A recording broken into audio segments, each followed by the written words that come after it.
Hello everyone, and welcome to Fictional Vortex. So we are back with an interesting series on what if Naruto had the heritage of Kage. But before we start, I just want to remind you to please subscribe to my channel and hit the like button if you enjoy my content. Let's start the story. Deep in the forest of Fire Country sat a village known all over as the strongest of the shinobi villages, Konohagakure. It is here in one of the many clearings of the forest surrounding the village that a young boy could be seen panting while looking over a large scroll. The boy was clad in a bright orange jumpsuit, had bright blonde hair and 3 whisker-like markings on each cheek. His name is Uzumaki Naruto. It had barely been 15 minutes since he'd arrived in the clearing after successfully stealing the scroll. In that time he had managed to learn one of the many techniques from the scroll, the Kage Bunshin no Jutsu, shadow clone technique. Now as he sat panting he looked over the scroll quickly. He silently thanked the gods that he had thought to bring an empty scroll to copy down some of the techniques. He had already decided not to copy any of the techniques that were forbidden because of the damage they caused. The ones he was looking at however were forbidden because of the amount of chakra needed to perform them, something he had loads of. He had already copied the information needed for a few of the techniques. One of them had just screamed, "Copy me," to him as it was a jutsu created by the Yondaime Hokage himself. The other was a lightning technique that, like Kage Bunshin, required a massive amount of chakra to perform. Coming to the final techniques, Naruto became appalled by some of the things he read through. It was the final section however that stopped him in his tracks, the technique not even registering to his shocked mind. Before it even came to the technique he saw the kanji for his name in large black ink. Under this was a small seal which he knew as a blood seal. This was only because he never slept through anything dealing with seals in the academy, as seals just fascinated him. Cutting his thumb with a kunai he quickly spread the blood over the seal. There was a puff of smoke and when it cleared there was a bracer sitting in the spot the seal had been. The bracer was silver in color and had designs of trees and plants all over it connecting to a bright blue jewel of some kind. Picking it up he quickly rolled the scroll up before putting the bracer on his right arm and quickly snapping it shut, stunned when it seemed to just form to his arm. Suddenly the bracer began to hum as the jewel began to pulse, quickly getting to the point where it looked as if it wasn't even pulsing at all due to the speed as the humming got louder and louder. So engrossed in watching this he didn't notice that the jewel slowed to match his own heartbeat. Suddenly a beam of pure light shot into his forehead and his eyes glazed over. Interfacing with key complete, dissecting genetic signature. Dissection complete, checking against data previously stored. Identity confirmed, genetic signature registered, sending distress beacon and general announcement to home base. Creating mental link complete, connecting consciousness to Yoshoo. Connection complete, transporting, suddenly the light faded and shut off the boy falling over unconscious. Elsewhere at the same time Sarutobi Kaion, the Sandaime Hokage renowned worldwide as the infamous Kami no Shinobi, groaned as he rose from his spot on the floor. As he picked himself up he blinked surprised at the amount of blood that covered the front of his robes. Suddenly the memories of tonight's events hit him and he quickly spiked his chakra, signaling his Anbu within the tower. "Hi Hokage-sama," came the voices of the 5 Anbu in sync with each other. "Naruto has stolen the forbidden scroll of seals. Have all Chunin in the village report here immediately," ordered the old man, getting nods from his Anbu who proceeded to do as commanded.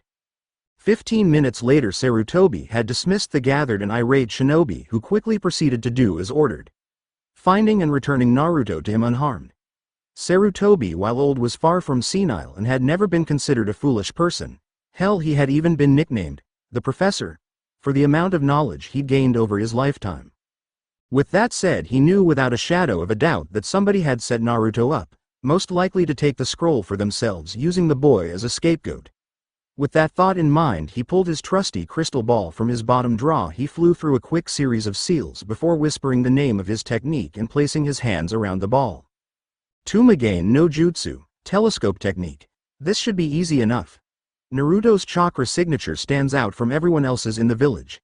Still, why is it that Naruto's chakra signature seems to be so aligned with nature?" thought Sarutobi with a thoughtful frown on his aged face. Finally Sarutobi found the boy oddly enough sleeping up against a tree. Still the boy's chakra level was so low that it had taken several minutes to find the boy.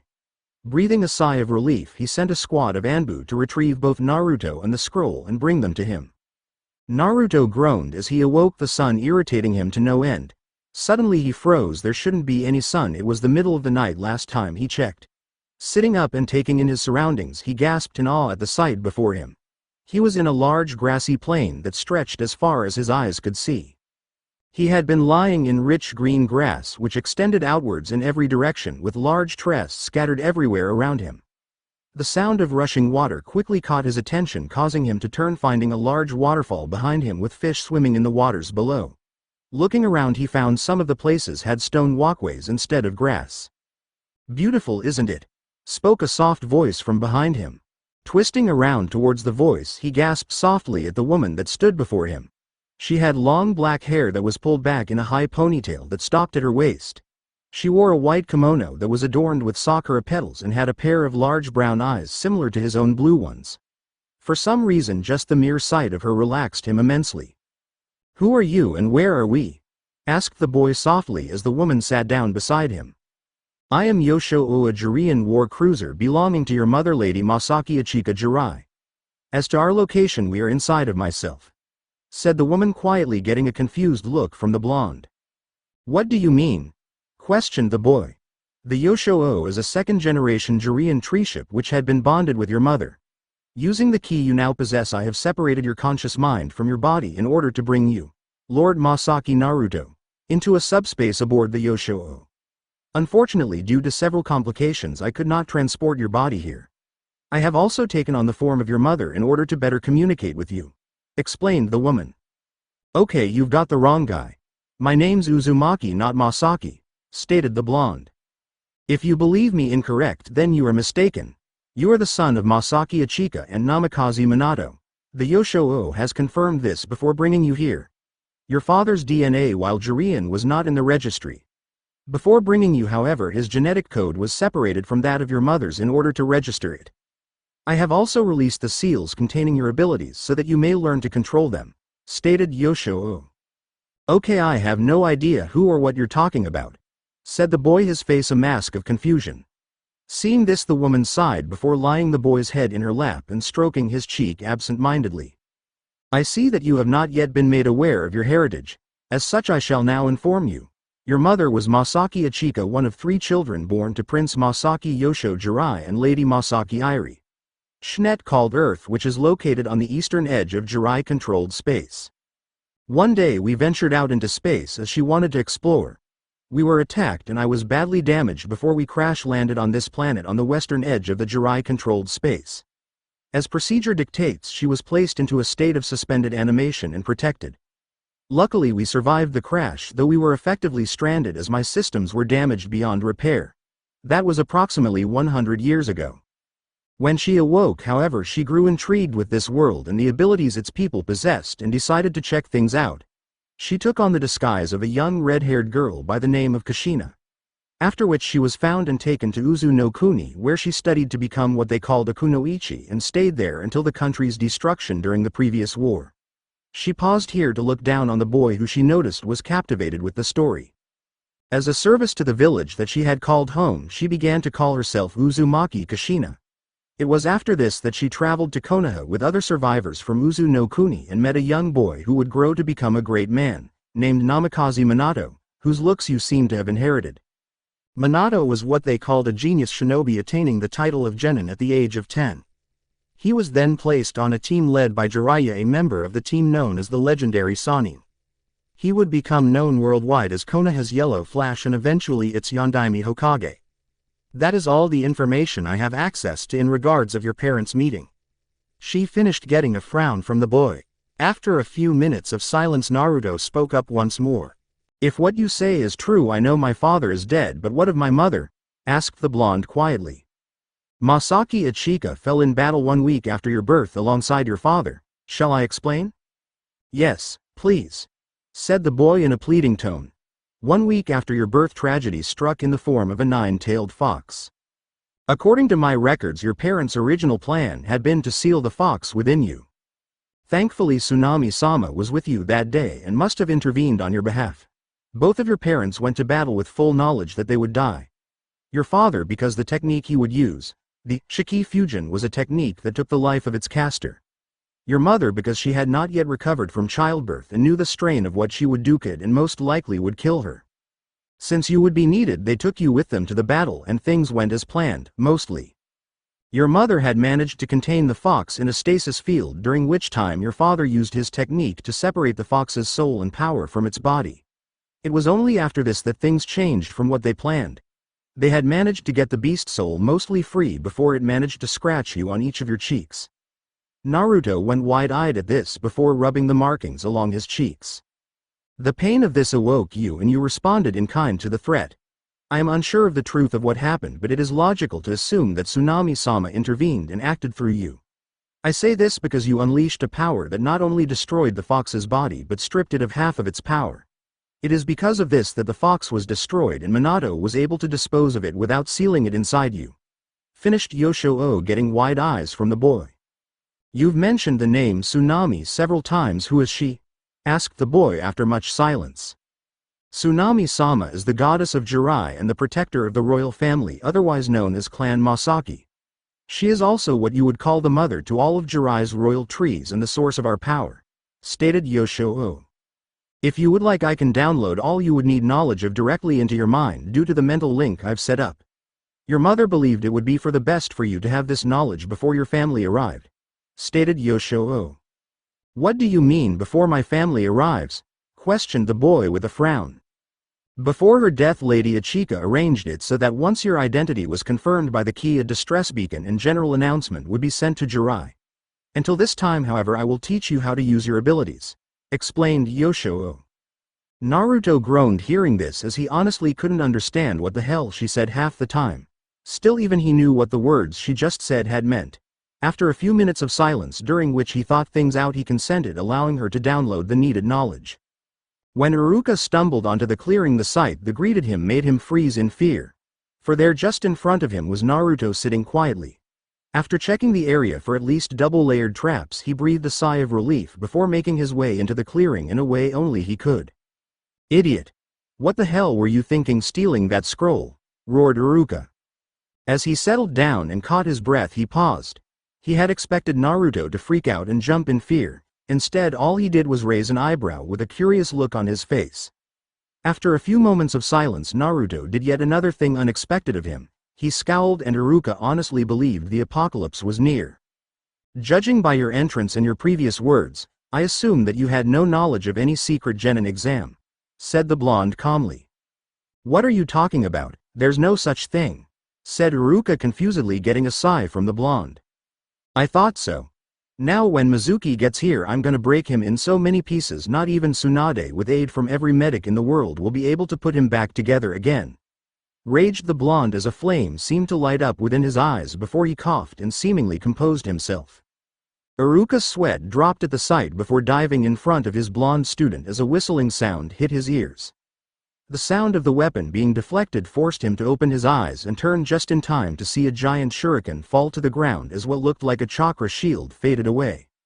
You do know it's impolite to throw your toys when people are having a conversation, said Naruto calmly as if speaking to a child as he stood next to Iruka. How? Gasped a stunned Mizuki from his perch in the trees. Well, thanks to your lateness, I was able to learn 2 jutsus from the scroll and one of my family techniques. That energy shield was the family technique, stated the blonde calmly. Both Chunin had wide eyes upon hearing the blonde's words. Just learning a single technique in that time would have been remarkable, but to claim learning 3, 2 of which from the scroll, was just incredible. Breaking out of his shock, Mizuki suddenly gained a wicked gleam in his eyes before he spoke. Nay, Naruto, do you know why everyone hates you? Said Mizuki with a smirk. Mizuki, you know it's forbidden, yelled Iruka, only to be ignored by the silver-haired Chunin. Humor me, said Naruto calmly. It's because you're a monster. Contrary to what you were told, Yondaime didn't kill the Kyuubi 12 years ago. It was too strong, so he sealed it into a newborn baby. You are that baby, Naruto, you are the Kyuubi no Kitsune. Finished Mizuki, eyes closed and laughing maniacally. After about a minute, however, he stopped when he realized he hadn't gotten a response. Iruka, who had also closed his eyes, opened them and turned to the blonde as well to find him rubbing the bridge of his nose. If that's what everyone believes, then they're as foolish as they think I am. But since you obviously don't know, pay attention. You'll only hear this once before you die," said the blonde evenly. "The truth is that my father did indeed plan on sealing Kyuubi inside of me, since yes, it was too strong for most to kill. Unfortunately for the fox, it had never come across someone of my bloodline. Otherwise it would have known how utterly foolish a mistake it is to challenge us. Why father tried to seal the fox in me. It of course resisted, resulting in the scars on my face. Still, it was enough to awaken me and inform me of the danger I was in. I am unsure of the exact details of what happened, though my mother believed that my family's guardian protector, the goddess Tsunami, intervened on our behalf. Whatever the case, I know that whatever happened destroyed the fox's body, completely stripping it of at least half of its power as a result. Because of this, the effects of my father's jutsu were able to work the way originally intended and allowed the Shinigami to devour the bastard fox's soul.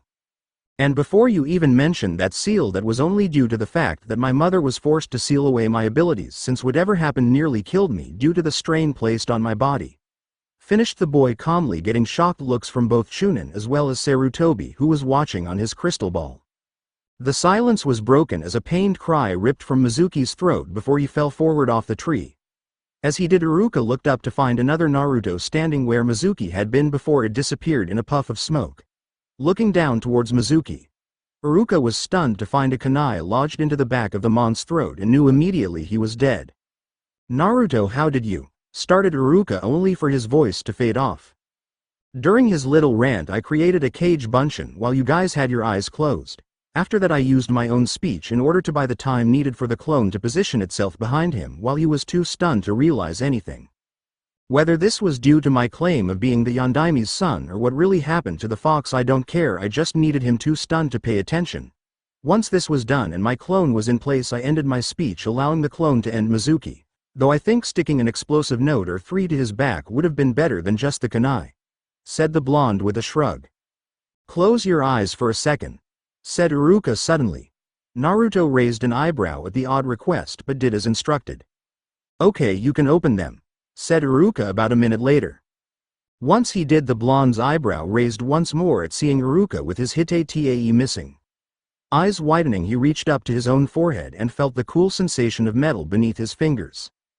"Congratulations, you graduate," said Iruka smiling when he got a loud cheer from the blonde, who then blushed before coughing into his hand once more and trying to regain his composure. This was the scene the Anbu saw when they made their presence known. They had of course been present when Iruka arrived and had decided to stay put after hearing Naruto's words about Mizuki. They had even moved to interfere after Mizuki's speech but had been frozen by Naruto's own. "Good work, Uzumaki," said the captain, who wore the mask of a tiger. "If you keep performing like this, I'll have you in Anbu once you make Chunin. You may even become as good as Amino-san is," finished the man, getting a nod and blush from Naruto and Iruka respectively. "Hokage-sama wishes to meet with you, so we'll escort you. Neko, grab the scroll," said Tora, getting an informative nod from the cat-masked Anbu before they headed out. Elsewhere, 5 people sat around a table frowning. Of these people, however, only one was male. These people were Masaki Azusa Jirai, his first mate Masaki Funaho Jirai, his second mate Masaki Jirai, her mother Kimiki Seto Jirai, and lastly Masaki Irie. These people were members of Jirai's royal family, Clan Masaki. In front of these people sat several identical stacks of paper. As he reread through the papers, Azusa couldn't help but frown at the contents. His granddaughter, who had been missing for nearly a century, had been under his nose the entire time, stranded on some small planet at the edge of his space. On top of that, she's been dead for 12 years and they'd only been made aware of this due to her son stumbling across her ship's key. Across from him he could see his daughter-in-law struggling to hold in her tears at this news. He didn't blame her though. In the last 2 decades she'd lost 2 of her daughters and only a few years apart from each other. "You should all head to Earth and inform Yosho of this. This is the type of news one needs to hear in person. Also inform them that I'd like them to accompany us when we go to retrieve young Naruto," said Azusa, getting nods from the somber group of females surrounding him. "Irie-san, Seto Dono, it would be appreciated if one of you could have Sana return to Jirai immediately as well. I wish for him to accompany us as well," said Azusa, getting nods once more before everyone left the room. As they left, Azusa sighed as Seto supported Irie and Masaki supported Funaho. As he left to his room, the man was intending on raiding his private bar as thoughts of his 2 lost granddaughters, The twins Kion and Ichika swam through his mind. The journey to the tower had been made in silence. As they moved, everyone was lost in their own thoughts, going over the events of the night. For the Anbu and Iruka, it was the confrontation between Naruto and Mizuki that was traveling through their minds. For Naruto, however, his thoughts were on the fact that he had finally, after over a decade of wondering, learned the secret of his heritage. Well, at least he knew of his mother's side. He could find out more about his father just as soon as he could speak with Sarutobi Gigi. As he moved, however, Naruto was trying his hardest not to think about the fact that he had actually killed someone. Even if he hadn't done it with his own hands, he had still gotten the clone's memory of the deed, and it left a sour taste in his mouth.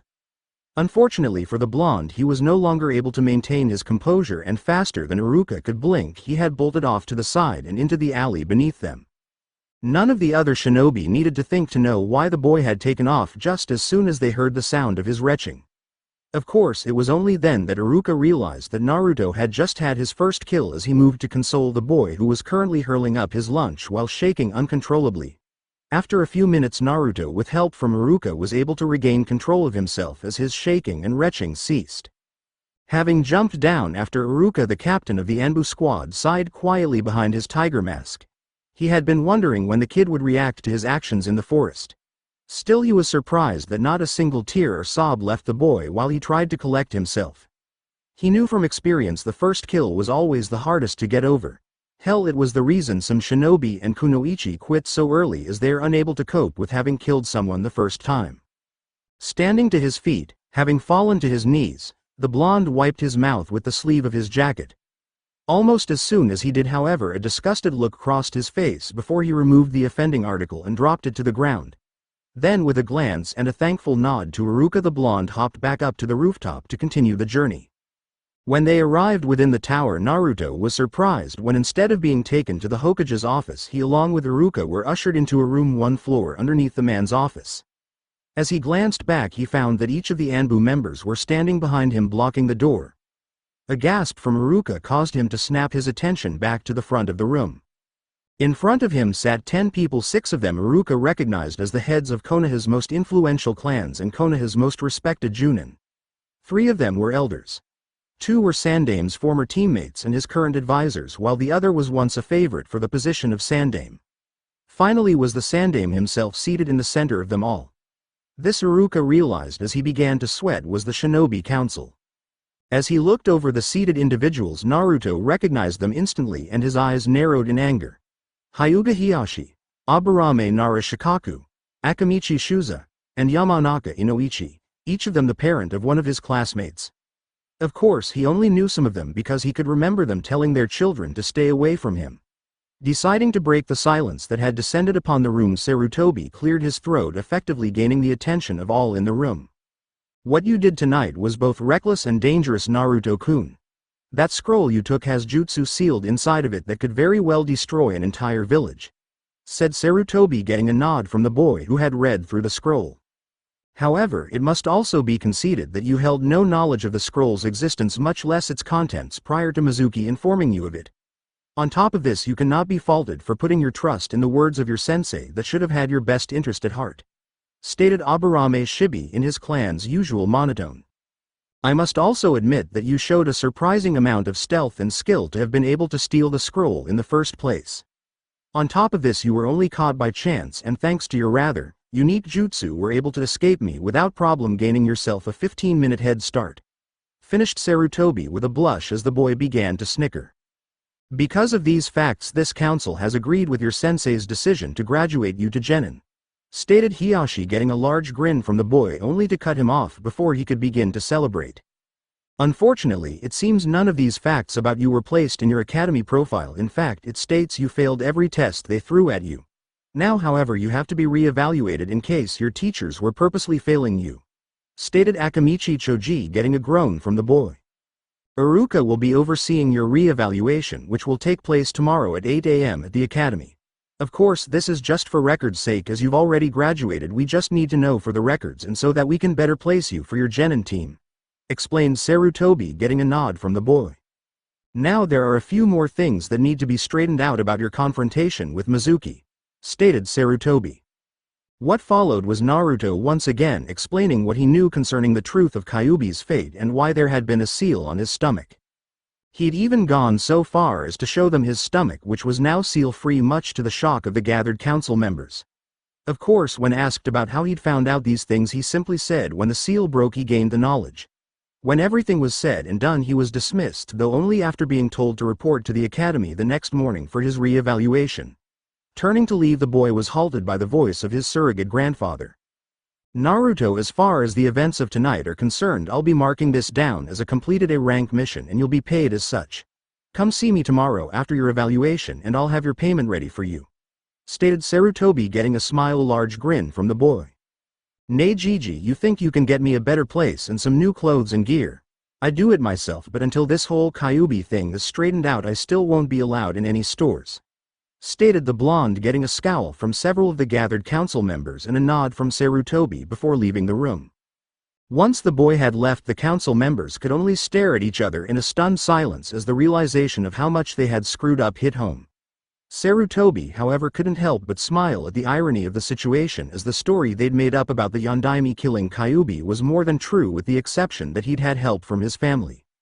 As he arrived at his apartment, the blonde sighed quietly as he stripped off his clothing, leaving a trail to the bed. As he hit his bed wearing only his boxers and his new bracer, no Yoshoo's key, he corrected, he felt all of the stress of the day hit him as he suddenly found all of his usual energy gone. He'd barely even had time to crawl under the sheet on his bed before sleep had claimed him. 1 week later, Naruto looked over the village with a small smile from atop the Hokage monument. The past week had been the best in the blonde's life. With the news circulating through the village about Kyuubi's true fate, he'd been on the receiving end of very few glares from the villagers. He'd gotten a new apartment that was far better than his previous one. Sarutobi had stated he couldn't have his inheritance until he turned 16. The new apartment had 2 bedrooms and a bathroom with a large living room and a kitchen area. The living room only held 2 couches and a reclining chair along with a large television. His kitchen contained an electric stove and oven, as well as one of those ice-dispensing refrigerators. On the side of the sink was a water dispenser, but this one was a newer type. Instead of using a bottle, this was hooked into the pipes and purified the water that went through it. The best part, all of it worked perfectly. Of the 2 rooms, one of them acted as a bedroom and the other was a study. The study contained a desk and a very relaxing chair. Bookshelves lined the walls filled with books provided by the Sandame. His bedroom, however, held a nice king-sized bed and his new wardrobe, all of it provided by the Sandame. Naruto smiled at the thought. Even though he'd already forgiven the old man, he was still trying to make up for his mistake. On top of this, he'd managed to do great during his re-evaluation. He'd gotten perfect scores on his shuriken and kunai throwing and on the stealth course. The jutsu portion had been a breeze as well, though he still couldn't make a regular bunshin. Iruka had stated this was just because his chakra reserves were so large and he didn't have enough control over his chakra. After that had come what Naruto had initially feared, the written portion. Thankfully, however, he had gotten Yoshoo to download everything she had collected on Shinobi into his mind while he had slept. The test had been rather long, taking a little over 2 hours for him to complete, with him only missing 3 questions total, completely shattering his reputation as an idiot. The rest of the week he had spent training deep in the forest. Contrary to what Naruto had told Iruka and Mizuki that night, he had not learned 3 jutsus that night. Sure, he managed to learn 2 from the scroll. The energy shield, however, hadn't been activated by him, consciously at least. According to Yoshoo, he had subconsciously called up that shield by using the key. According to his mother, since the key belonged to his mother, he was able to use it, just not to the extent that his mother had been able to. As such, he'd spent the week trying to learn how to use the key. With the use of a couple 100 Kage bunshin, he was able to learn how to create the shield. He'd also discovered that the key could also form a blade of pure energy. When he'd first done it, he had actually sliced through a thick tree branch like it was melted butter. Unfortunately, after that he hadn't been able to form the blade at all. Damn key was being stubborn. Other than that, Yoshoo had taught him only one thing more. That was how to create and apply gravity and cushioning seals. Gravity seals are seals which increase the gravity around an object. Cushioning seals were simply seals used so that it doesn't seem like that object has an increased gravity surrounding it. Apparently these seals were created by the Jiren royal family and used to increase their speed. Shaking the thoughts from his head and standing to his feet, the boy took one more look at the village beneath him before leaving. As he moved through the village, he found himself on the receiving end of stares from just about everyone he passed. This stare, however, contained none of the hatred, anger, or resentment he was used to. In fact, as he looked at the older people, he found each of them were sending shocked looks in his direction. What really got him were tales in the area. Girls from age 8 to adult women everywhere he passed. Even Kunoichi had been looking in his direction and giggling, and it was honestly confusing him. Now he may have gotten an increase in knowledge from Yoshio, but that did nothing to help his lack of social skills. Wait a minute, thought the blonde as he suddenly stopped in the middle of the road. I've only ever seen girls like this around the Teme, but he's nowhere around here, thought the blonde as he looked all around him just to make sure that the Teme wasn't around him. Suddenly his instincts, honed from years of being put into dangerous situations, screamed at him. Without warning, the blonde was off and racing across rooftops. It had taken half a second, but the female half reacted and the chase was on the Kunoichi, taking to the rooftops and civilians the streets. After a few minutes he jumped into an ally. As the girls neared, they all squealed loudly as they saw both Naruto and Sasuke bolt from the ally and split, going in totally opposite directions. Reacting instantly, the girls chased, going after the one they wanted more, half of each set going after a different boy. After a few minutes of silence, there was a puff of smoke as a trash can within the ally was changed into a smirking Naruto. As he had dropped into the ally, he had created 2 Kage buncheons, putting one in a henge to look like Sasuke. After this, he himself had hanged it into a trash can just as he hit the ground, and the clones bolted from within the ally. Emerging from the ally with his hands in his pockets, the blonde made his way to the academy. Thankfully, the academy was only open to the graduates today, as such his arrival went unnoticed since the school was virtually empty. As he walked through the empty halls, he couldn't help but grin at the thought of never having to step into this building again. Finally reaching his destination, he stopped to slide the door open before walking inside, immediately bringing a hush to the room. Hyuga Hinata sighed as she listened to the bickering between Yamanaka Ino and her former best friend and so-called rival Haruno Sakura. She was happy this would be the last time she'd have to deal with this pair and their constant bickering over the Uchiha heir. Honestly, she saw nothing in him worth fighting over. Still, she was slightly sad that her crush wasn't here, confirming the rumor that he'd failed the exam. Such thoughts were abruptly halted as the door to the class slid open and her breath caught in her throat. Standing in the doorway was Naruto, but he was different. Gone were the orange monstrosity that was his jumpsuit and the green goggles, which she had secretly bought him as a birthday present several years back. In their place was a completely new outfit. The boy now wore a pair of black pants with bandages wrapped around the ends, leading down to a pair of black shinobi sandals. His shirt was also black and had sleeves made of fishnet that went to just past his elbow. He wore 2 silver bracers, one on each arm. The right one had designs of trees all over it that connected up to a bright blue jewel of some sort. The bracer on his left arm was normal, as the only decoration on it was the leaf symbol, just like the one on her Hite Tae. On his forehead was a Konoha Hite Tae, a black cloth replacing the standard blue. His hair was also different, as it was no longer clumped together like bed hair and was separated into several smaller spikes that fell around his head. He had also grown a few inches over the week. In fact, he appeared to be her height now. Naruto got hot. Were the thoughts of all the girls in the room at that time. Before anything could be said, however, the door opened once more as Iruka stepped in. As he did, he froze as he caught sight of Naruto in his new outfit. If he hadn't believed it before, Iruka knew now without a shadow of a doubt that Naruto was the son of the Yondaime Hokage. He looked like a younger version of the man, with the sole difference being the markings on his face. "Naruto, take a seat," said Iruka, quickly overcoming his shock. Taking a quick look around and not seeing any other seats, or good seats, the blonde moved and took a seat in one of the upper rows, bypassing the still gawking Ino and Sakura, and took a seat right next to Hinata, whose face quickly lit up with a blush.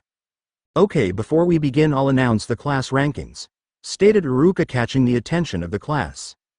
Naruto barely listened to what followed, but was still surprised in the end. He had obviously done very well in his re-evaluation.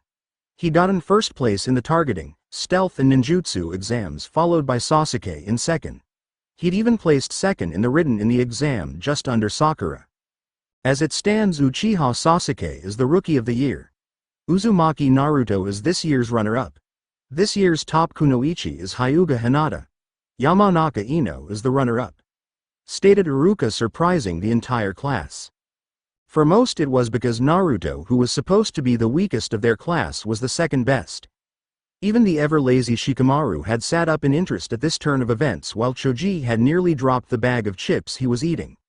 With that said, Iruka then launched into a speech about how their lives would only get harder from this point on. Naruto, however, completely ignored the speech, having heard it the night of his re-evaluation. "Now with that said, I'll now tell you of your assigned teams. Each of the teams will have a certain purpose, though what it is you won't know until your assigned sensei tells you." Team 1, started Iruka, only to be ignored for the most part from that point on, as people only listened for their names. What the hell did he mean, teams? Others will only hold me back, thought Uchiha Sasuke as the scowl on his face deepened. Troublesome, I hope I'm with Choji, thought Shikamaru as he put his head upon the desk. Thought Shino, I hope I'm with Naruto-kun, thought Hinata with a blush. I hope I get Sasuke-kun or Naruto, or maybe both. Kami, they're hot, thought Ino, squealing inwardly. These chips are really good, thought Choji as he continued to happily munch on his snack. Please be Hinata, thought Kiba, nearly drooling at the thought of her. Please not the Teme. Anyone but Sasuke Teme, thought Naruto. While Sakura also had thoughts the author refuses to venture into her mind for fear of what he'd find. Team 7, Uzumaki Naruto, Haruno Sakura, and Uchiha Sasuke, said Iruka. Take that Ino pig, said Sakura as she stood up, giving a peace sign towards the blonde girl. Damn it, muttered Naruto, Ino, Hinata and Sasuke in a surprising unison. Team 8, Inuzuka Kiba, Hyuga Hinata, and Aburame Shino. Team 10, Yamanaka Ino, Nara, Shikamaru, and Akamichi Choji, said Iruka. Once he was finished reading off the teams, he dismissed them for lunch, telling them to meet up in 1 hour. A silver-haired man looked around the apartment with a critical eye. He wore the standard Junin uniform but had his hite tae slanted to cover one of his eyes. He wore a pair of blue fingerless gloves with metal plates covering the hand, a leaf symbol etched into the center of the metal. So what do you think, Kakashi? Asked Sarutobi as he looked over towards the man before taking a puff from his pipe. I'm surprised. For a young boy living here alone, this place is remarkably clean, said the newly named Kakashi as he wandered into one of the other rooms. So why did you move him in here of all places? Asked Kakashi as he looked at the scrolls which sat upon the boy's desk. Sarutobi sighed at that. Kakashi was one of the few who knew that this used to be the Yondaime's apartment. In fact, he and his wife had lived here until they died during the Kyuubi attack. I won't lie to you, Kakashi, there is a reason that I placed him on your team, said Sarutobi, catching the man's attention.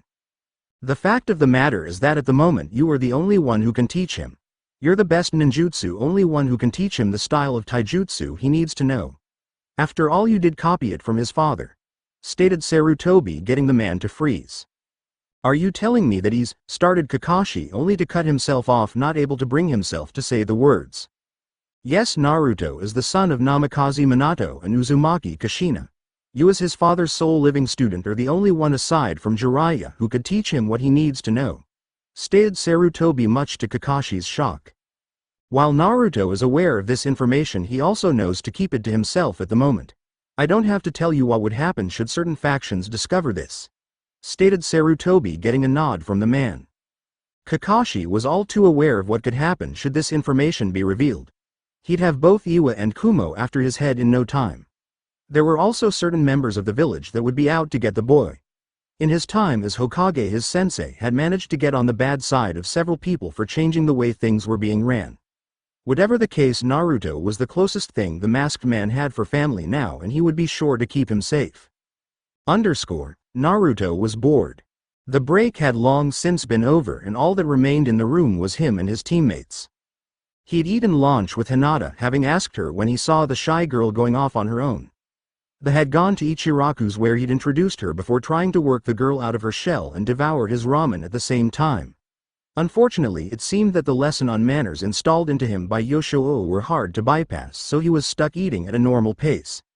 As such, he'd only been able to eat 3 bowls of the stuff. Thankfully, by the time they had made it back, the girl wasn't stuttering as much as before. Though she was still speaking far too low for his liking, it was a start. In the end he found the girl was actually really nice and not the dark and weird girl he'd originally taken her for. That however was 3 hours ago, and now he was utterly and totally bored, never a good thing. What to do, what to do, what to do, mumbled the blonde as he looked around the room. Before he could come up with a solution for his boredom, however, the door opened. As the Junin looked around, his single eye widened at the sight of his blonde student, who looked far too much like his father, though his eyes, while shaped like his mother's, were blue like his father. "Alright, my first impression of you is, you're boring," stated Kakashi with an eye smile, causing the gathered genin to face fault. "Meet me on the roof," said the man before disappearing in a puff of smoke. When the three arrived on the roof, they found the man sitting on a rail with his nose buried in a small orange book. Once they were seated, the book was snapped shut as the Junin spoke. "Okay, you guys, let's begin with introductions. Tell me your likes, dislikes and dreams for the future," said the Junin just before seeing his pink-haired student's hand shoot up, causing him to inwardly groan. "Anyo-sensei, why don't you go first so we know what to do?" said the girl a bit timidly. As Naruto heard that, he couldn't help but wonder what he ever saw in the girl. She was shallow, violent and apparently lacked common sense. He shuddered as he realized that if not for Yoshio, he'd probably still be hung up over her instead of looking at other, better girls. "Okay, my name is Hitaki Kakashi. I don't feel like telling you my likes or dislikes. Dreams for the future. I have a few hobbies," said the man before giving an eye smile at the group. "All we learned was his name," said Sakura, presenting her power to state the obvious to the group. "How about you, Pinky?" said Kakashi, getting a glare from the girl. "My name is Haruno Sakura. I like glances at Sasuke and blushes. My dream glances at Sasuke and squeals." In unison, all three males sighed at the antics of the fangirl that had been placed on their team. "And your dislikes?" said Kakashi wearily. "Ino pig," screamed Sakura as a fire seemed to appear in her eyes. "Regite." "Okay, Broody-chan, your turn," said Kakashi, pointing towards Sasuke, causing Naruto to snicker and Sasuke to glare at the man. "My name is Uchiha Sasuke. I have no like and dislike a lot of things. My dream, no, my ambition is to revive my clan as well as kill a certain man," said the boy before going back to his brooding. "Just as I thought, an avenger," thought Kakashi with a sigh. "Alright, Blondie, you're up," said Kakashi. "My name's Naruto. My likes are training, ramen, and pulling pranks. My dislikes are arrogant bastards, fangirls, emos and people who judge others before getting to know that person. My dream is to one day become Hokage and gain what that bastard fox stole from me, a family," stated the blonde, though he finished the last bit in a low voice, getting a sigh from Kakashi. "Alright, I got a fangirl, an avenger, and Chibi Minato," thought Kakashi with the inner smile at the last bit. "Alright, here's the deal. You will meet me at 6 a.m. tomorrow at training ground number 7 for your genin exam," stated Kakashi lazily. "What, but we already passed the genin exam, that's why we have hit-a-tays," said Sakura, getting a chuckle from the Junin. "Is that what you think? Sorry to tell you this, but that exam was just to see if you had the skill required to be a genin. The exam given by the Junin, however, is to see if you deserve to be one. These tests have a failure rating of 66.6%, meaning of the 27 so-called graduates, only 9 will actually become genins," explained Kakashi, getting wide eyes from the group. "Oh, and I'd suggest not eating breakfast, otherwise you'll just puke it up." With that said, the silver-haired Junin disappeared in a puff of smoke. After a few minutes, Sasuke got up, breaking the silence with a few simple words. "Don't hold me back." However, as soon as he said it, he realized Sakura was the only one there. Naruto had apparently already left without a word to them. From his perch in a nearby tree, Kakashi chuckled at the sight. This just might get interesting. Naruto awoke with a groan. He'd never been a morning person, as he'd rather sleep in than wake up early, hence why he was always late for the academy. As such, 5 a.m. was definitely not a time when he should be awake. Still forcing himself up and out of the cloud of comfort that was his bed, he made his way to the shower. After his morning rituals were over and he was dressed, he made himself a quick sandwich, ignoring Kakashi's suggestion of skipping breakfast. After all, how was he supposed to take a test on an empty stomach? Breakfast in hand, he quickly left the apartment roof, hopping towards the training ground. He landed silently, and after a quick look around the training grounds he sat back against a tree. He of course had noticed his teammates but lacked the energy needed to deal with them so early in the morning. "You're late." The shrill scream awoke him with a jolt. Looking around with blurry eyes he found Sakura pointing an accusing finger at a nonchalant-looking Kakashi. Apparently he and Sasuke had had the same idea, as he noticed the emo was blinking rapidly, most likely trying to clear the sleep from his eyes without being noticed. "Sorry, a black cat crossed my path and I was forced to take the long way," said Kakashi. "Liar!" exclaimed Sakura, getting a wince from all three males at her volume. Ignoring the screeching girl, Kakashi moved over to one of the 3 logs within the training grounds before sitting down the bag he'd been carrying. Rummaging through the bag he pulled out 3 things, an alarm clock and what looked like 2 food containers. Finally he reached within his pocket before pulling out small silver bells. "Okay, here's the deal," said Kakashi, gaining the attention of the 3 genin. "You have until noon, which means 3 hours, to complete my test. The objective of this test is to retrieve these bells from me before your time runs out. Unfortunately there are only 2 bells and 3 of you, meaning 1 of you will fail. Shush, not only will I send you back to the academy, I'll let your teammates eat those lunches over there and tie you to the post and make you watch," explained Kakashi with an eye smile. As predicted, all 3 of his students blanched, though only 2 stomachs rumbled. Kakashi wasn't that surprised. It was Naruto's stomach that didn't rumble, as according to what he'd been told his father had ignored the don't eat suggestion as well. "If you wish to take a bell from me, then come at me with the intent to kill. Ready, begin," cried Kakashi. Just after he said this a cloud of dust was kicked up as the genin took off. When the dust settled, however, Kakashi was surprised to find Naruto still standing there staring at him. "You're a little off, you know," stated Kakashi, only for the blonde to smirk. "The only thing off here is your haircut," returned the teen before launching forward. Kakashi sighed at the blonde's charge before reaching into his weapons pouch, only to quickly jump to the side to avoid the kunai that nearly impaled his face. The sound of something hissing quickly caught his attention, forcing him to look down, only for his eyes to widen just as the explosion note on the ground detonated. Naruto grinned as he waited for the smoke to clear from the explosion. That grin immediately faded as he noticed the only thing in that place was what remained of what had been a log. "Shit, Kawarimi," muttered the blonde. "Lesson 1: never let an enemy behind you," came Kakashi's voice as the man appeared crouched behind the blonde. "Konoha's ultimate taijutsu technique, 1000 years of pain." Noticing the man's position as well as the seal he was holding, the blonde smirked as the man closed in just before his chakra spiked. Kakashi's danger senses kicked in and he quickly switched himself with yet another log, just barely avoiding the explosion as the clone blew up.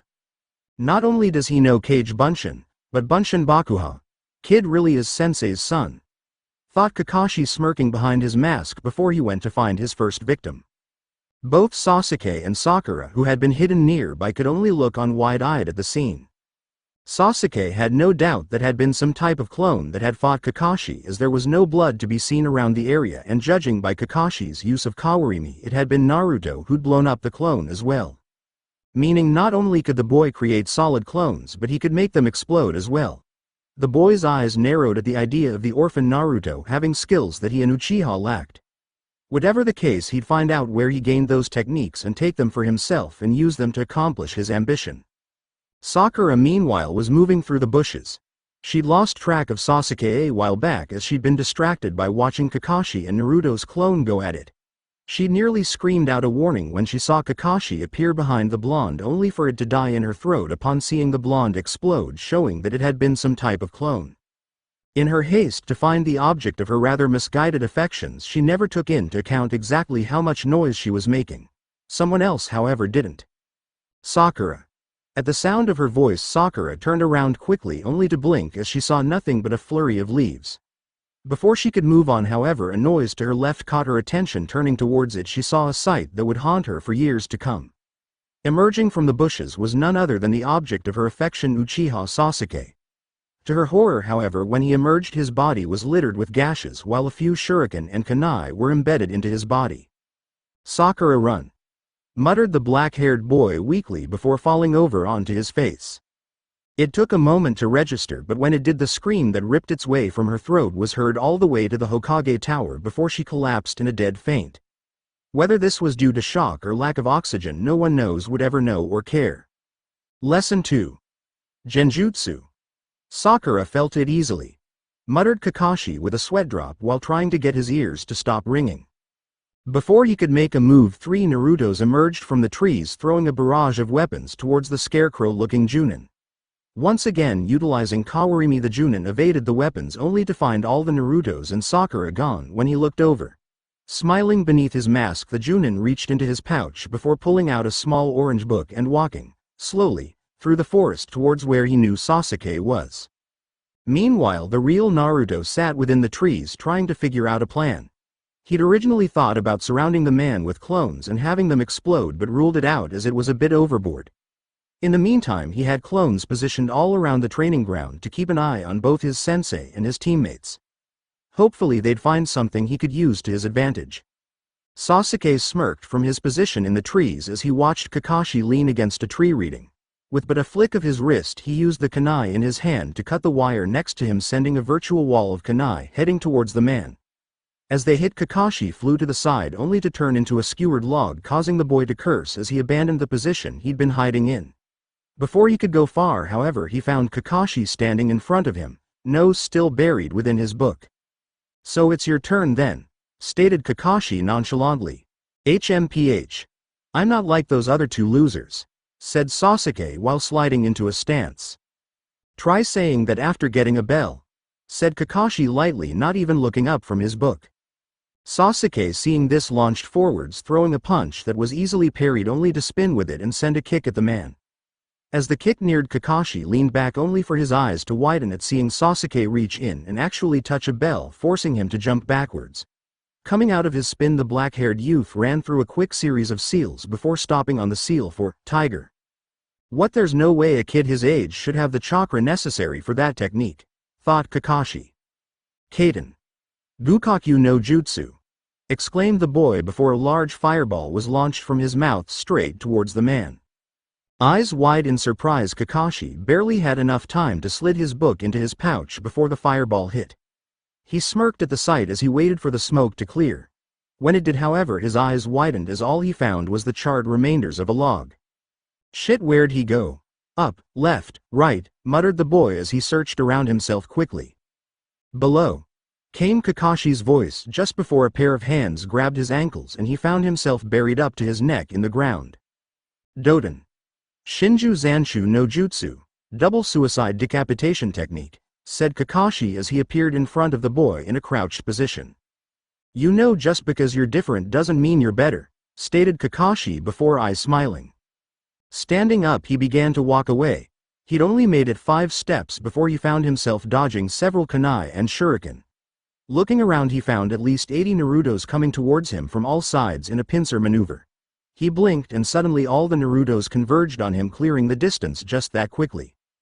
Whipping out a kunai of his own, Kakashi set to decimating the number of clones covering the field in a large cloud of smoke with all the clones he destroyed.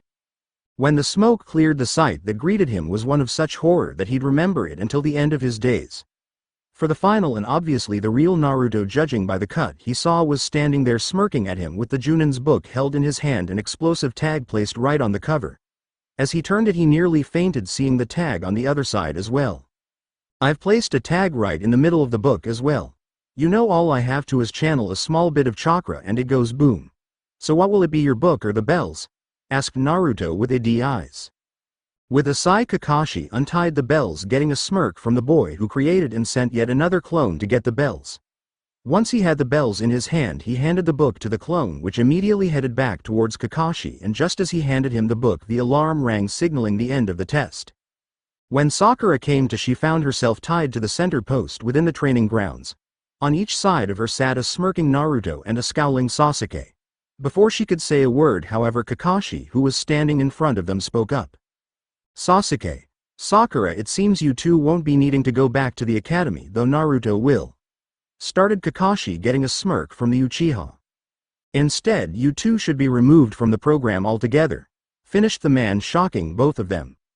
What about Naruto Baka? He failed too," screamed Sakura, irate at the idea of being separated from Sakura. "Naruto gets to go back because he actually managed to get the bells from me.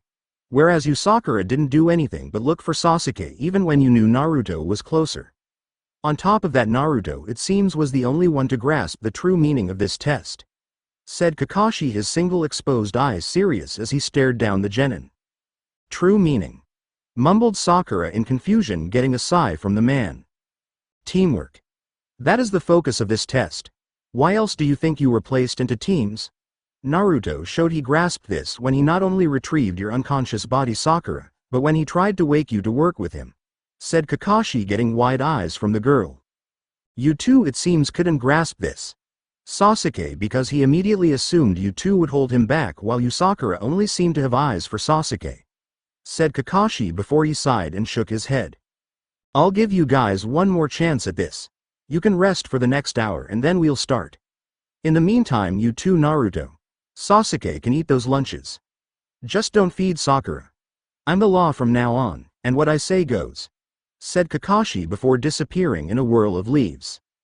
For a few minutes the clearing was silent as Naruto and Sasuke ate, at least until Sakura's stomach growled, making her blush.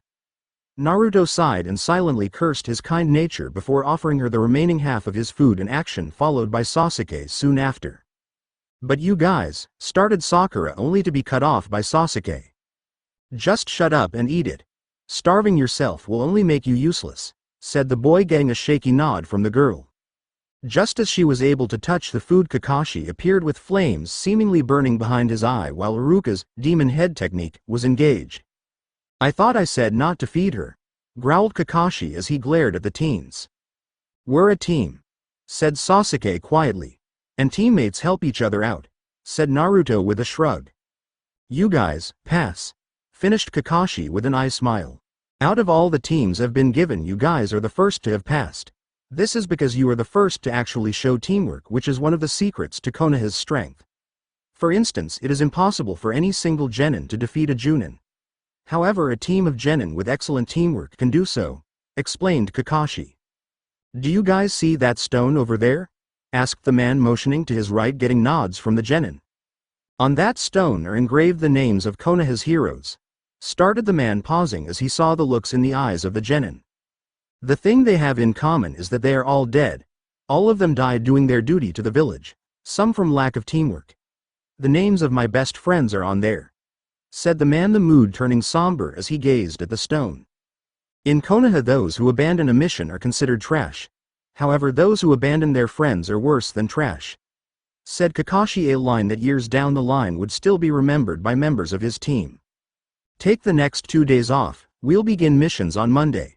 From now on, you guys are Team 7. Naruto smiled while Sasuke smirked and Sakura cheered at the news before leaving the training grounds. Sasuke's smirk could only widen as he left his pink-haired fangirl tied to the post. Later, Sarutobi took a puff from his pipe as he looked at the gathered Junin. After listening to the reports, it seemed only 2 teams had passed so far, Teams 8 and 10. The only team unaccounted for was Kakashi's. Before he could think further on that subject, though, the man appeared in a puff of smoke. "So how'd they do?" asked Sarutobi, staring into the man's eye. "They passed," said Kakashi, causing several people to gasp while one even fainted. "You actually passed a team," said Asuma in shock as he stared at the masked Junin. "How they do it?" asked Sarutobi. "Well, I gave them the bell test. In the end, Naruto managed to threaten me into handing him the bells," said Kakashi, causing several people to go wide-eyed. "What did he do?" asked Sarutobi, getting a sigh from the man. "He somehow managed to not only steal my book but place explosive tags on both covers and the exact center," said Kakashi with a shudder, getting laughs from more than a few people. At Ichiraku's, Naruto suddenly sneezed. Hinata, who he'd found and convinced to come with him, looked at him worriedly, only for the blonde to shrug it off as someone talking about him before going back to his meal. "Jirai." Funaho sighed sadly as she watched Irie comforting a distraught Minaho. Minaho, the oldest of Yosho's children, had always been close to her sisters, and the news of Ichika's death hit her hard. A similar scene had played out when news of Kion's death had reached them as well. As she turned away from the scene, she steeled her resolve. It was time her family was finally pulled back together again. The figure dashed towards freedom at the highest speed possible for him, desperate to escape his pursuers. As he made his escape, he used the darkness of his surroundings to the best of his ability. He would not be caught and sent back into that hell, not today, and never again. Panting heavily, he stopped for breath, warily searching his surroundings before sighing, having not located his pursuers. Target located. Duck butt in position. A voice whispered quietly into an earpiece, the owner eyeing its target. Banshee in position. A second voice whispered through gritted teeth. Goldilocks in position. Requesting authorization to eliminate. A third voice whispered, the owner fingering their weapons. Request declined. Goldilocks. Target must be captured alive and unharmed. Repeat, target must be captured alive and unharmed. A fourth voice returned fiercely. Duck butt retrieve the target. Banshee back. Duck butt, Goldilocks your support, the fourth voice said. Confirmed. The three whispered simultaneously. Go, the fourth voice ordered. Immediately after the command was given, a hail of kunai flew towards the resting target. The figure jerked in surprise as the weapons landed in front and on both sides of him. Eyes widening in fear, he jumped over those in front of him, ready to hightail it, only for several shuriken to land in front of him, blocking his path, an explosive note dangling from the end of one of them. Eyes widening in fear at the sight, he turned and dashed away, trying to escape what he knew was coming. Jumping over a tree limb, he found himself snatched out of the air with a hand on the back of his neck. Target captured, said Sasuke as he looked down at his target. Does the target have a bow on the left ear? Asked Kakashi over the radio. Sasuke sighed as he turned the target around, finding and confirming the bow on its ear just as Sakura jumped down from the trees. Just as Sakura hit the ground, their target launched himself forward, claws extended and successfully landing 2 swipes on his captor's face. From his position in the trees, Naruto could only laugh as he watched the cat struggle to further harm the Uchiha, having learned his lesson after the first time they'd chased down the damn feline. 3 months had passed since the formation of Team 7 and sinkled down nicely for the blonde. Since the truth behind the Kyuubi's defeat had been leaked to the adults, he found his life had become a lot easier, and though there were some who didn't believe it, they chose to keep their hostility to themselves. His training had been going nicely as well. Kakashi had been focusing on the physical aspect of his abilities. He'd mostly been working on building his speed and strength, as according to Kakashi the taijutsu he was learning revolved around speed and power. The style he was learning was apparently one of the infamous Hakesho styles, much like the Hyuga clan's Jiyuken. The difference, however, were that where the Jiyuken only incorporated palm and finger thrust, his had a wide variety of techniques. Between learning the new taijutsu along with his weight training, even Naruto's legendary stamina had worn out. He'd also been able to get Iruka to give him some tips for some higher level chakra control exercises. As far as his ninjutsu training was concerned, however, he'd managed to learn one of the techniques he'd copied from the scroll and was in the process of learning the one created by the Yondaime, though it was proving difficult. Still, he was willing to bet that if that had been all he was working on, he'd be able to learn it quicker.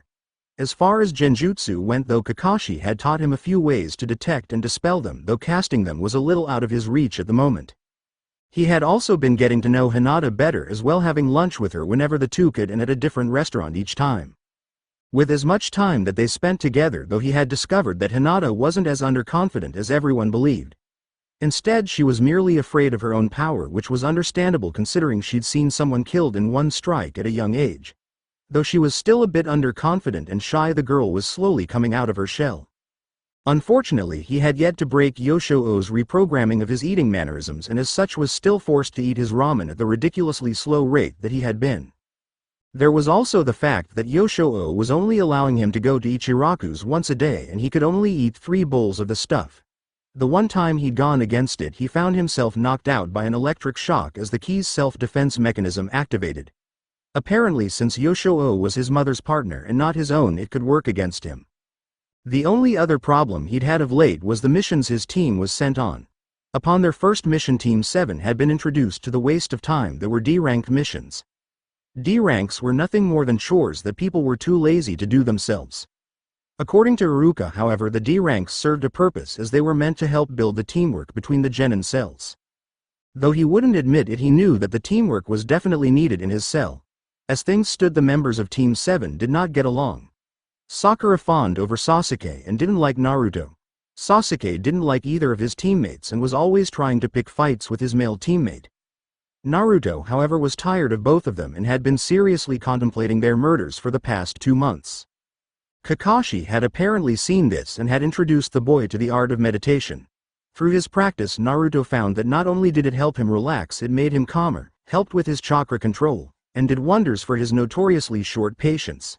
Still, even with his newfound patience, he didn't know how much more of these D-rank missions he could take.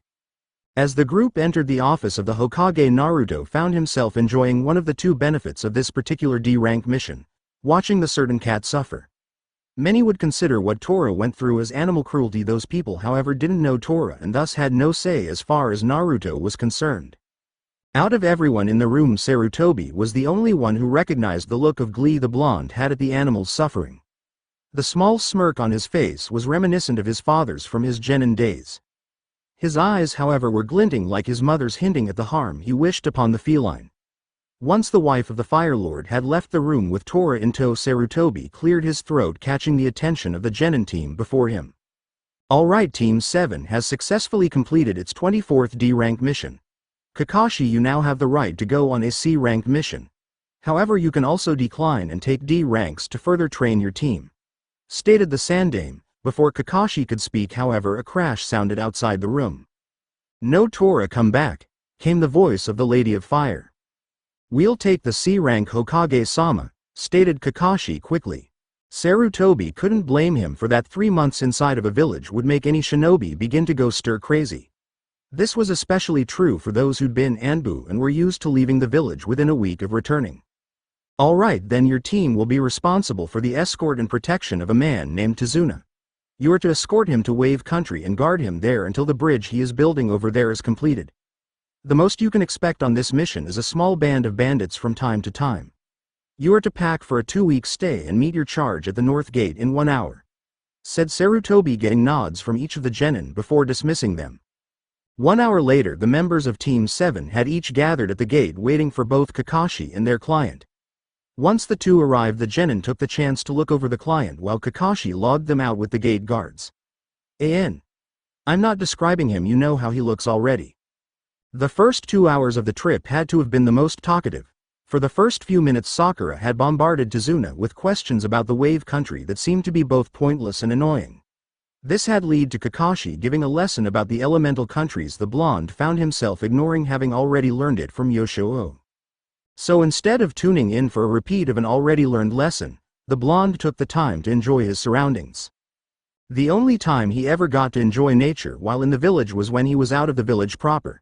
He sighed in contentment as he allowed himself to bathe in the rays of the sun and took in the scents coming from the plants and trees surrounding him. He could hear the sounds of the various animals surrounding them and could see a squirrel shoot across the road and right past a puddle on the ground. Wait a minute. Why the hell is there a puddle on the ground on a nice day like this when it hasn't rained in at least a month? Thought the blonde, his eyes narrowing on the puddle. Turning his head, he saw Kakashi had also noticed the oddly placed puddle as he fell to the back of the group. Slowing his pace, he allowed all but Kakashi to pass him as his hand fell to rest near his kunai holster. As he passed, he kept a weary eye on the puddle, though he didn't turn to look at it. It was as Kakashi passed it that 2 men rose out of the puddle, one on top of the other, both of them wearing a slashed Kiri Hite Tae. Almost as soon as they did, the pair launched themselves at Kakashi, wrapping him up in a chain that they had connected to clawed gauntlets they were each wearing. 1. Down. The only indicator of Kakashi's surprise was the widening of his eye as they pulled the chain taut before Kakashi exploded in a mass of blood and guts. The two moved to continue, only for the chain connecting them to be pinned into a tree trunk by a kunai. Not hesitating, the two released the chain from their respective ends and continued forwards. As the two ran, they split, one going towards Tazuna and the other towards the closet thread, Naruto. Having already drawn his kunai, Naruto let it rip, only for the man to move to the side. Just as he was moving to pass, that kunai puffed into smoke, showing it to have been a clone of Lee, nailed the man with a kick to the face. That had been all Naruto needed to get his opening, as in just that second he nailed the man with a punch so hard he flew into a tree out cold. While this was going on, Sakura had jumped in front of Tazuna with a kunai in hand, ready to defend her charge as the other attacker closed on them. Before he could make it, however, Sasuke jumped onto the scene, landing a kick to the man's chest that sent him staggering back a bit.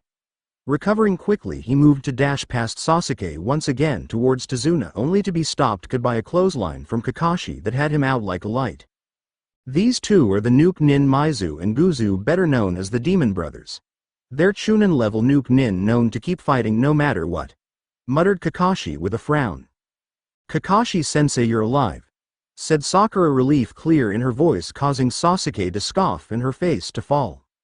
Man sensei, that was pretty cool. Using a genjutsu to cover your usage of Kawarimi like that, said Naruto with a grin, wishing for the first time he had the control to use genjutsu like that. Right, now Tazuna-san, I think you have some explaining to do. The C-rank mission you hired us for means bandits at the worst. However, the ninja that just attacked and tried to kill you bumps this mission up to at least a B rank.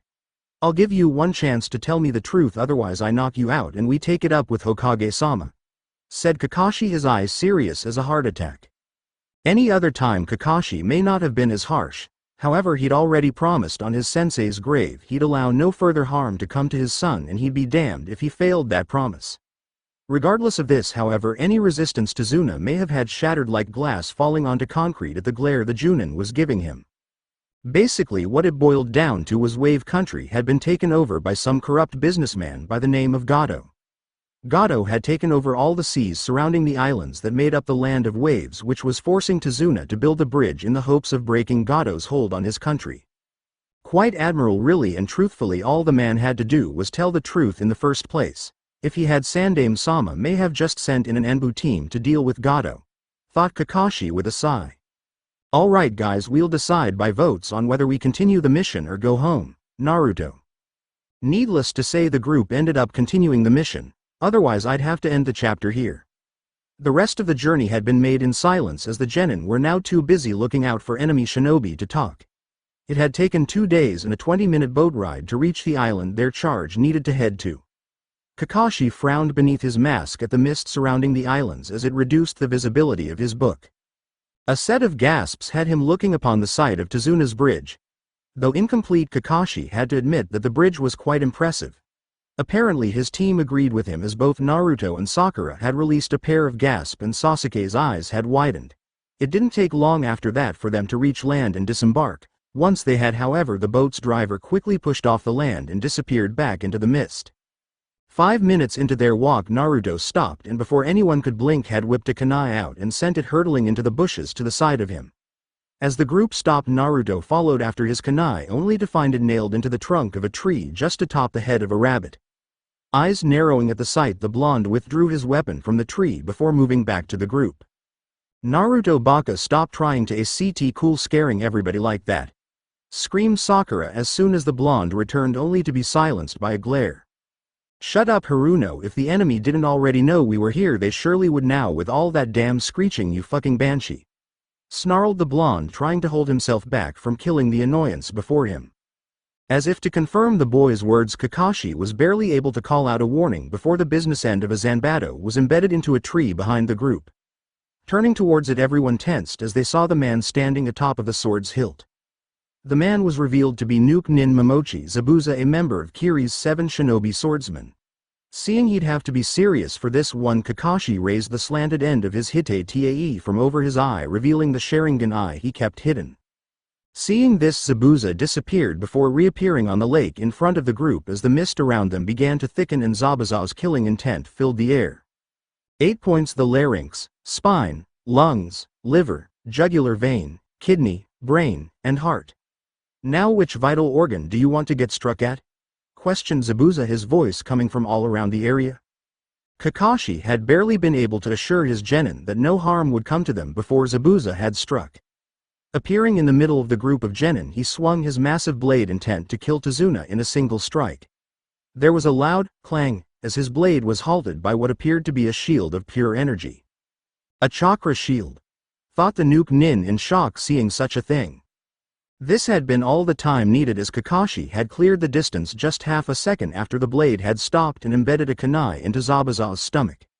Suddenly, however, the Nuke Nin fell, turning into a pile of water, only for another Zabuza to appear and slice through Kakashi, who coincidentally also fell into a pile of water. Before he could even speak, the man found a kunai held against his neck as Kakashi appeared behind him. "It's over, Zabuza," spoke Kakashi. Zabuza chuckled at this before slitting his own throat and yet again turning into water. "Sensei behind you," Naruto's warning coming just in time for Kakashi to duck under a swing from Zabuza. Undeterred, Zabuza spun with his swing and connected a kick to the copy nin's chest, sending him flying into the water. As the copy nin surfaced, however, Zabuza appeared behind him, running through seals at an astonishing rate. Fool. Suiru no Jutsu, water prison technique. Suddenly Kakashi found himself trapped within a large sphere of water. As this happened, another clone of Zabuza formed from the water around them before heading towards the genin. Naruto had barely been able to dodge the knee delivered by the clone before summoning at least 30 clones of his own. Though surprised by the number of clones created by the genin, the Zabuza clone easily dispatched them. Still, this had been enough for Naruto, who had taken the opportunity to draw out a large foldable shuriken which he quickly snapped open. Fuma Shuriken. Kage Fusha, Wind Demon Shuriken, Shadow Windmill. At the exclamation, the blonde jumped and spun, using the momentum to hurl the shuriken. The shuriken sailed past the clone, heading directly for the real Zabuza and the trapped Kakashi. Still, Zabuza was a Junin for a reason and simply snatched the weapon out of the air with his unoccupied hand. As he did this, however, it revealed a second shuriken which had been hiding in the shadow of the first. Impressive. But still not enough. As he stated this, Zabuza hopped over the shuriken, allowing it to sail past him harmlessly, much to the shock of the watching Sasuke and Sakura. Kakashi's eyes widened, however, as he spotted the smirk on Naruto's face just as the shuriken went up in a puff of smoke, revealing another Naruto, much to everyone's shock. The Naruto smirked as his chakra spiked, causing the Junin's eyes to widen just as it exploded violently. When things cleared up, the two Junin could be found panting several feet away from the blast point. Having taken the chakra spike as a warning, each of the Junin had barely been able to escape the explosion via Kawarimi. As such, the only thing caught in the blast were Zabuza's Mizu Bunshin and a piece of wood, though both of them were singed slightly, showing just how close it was.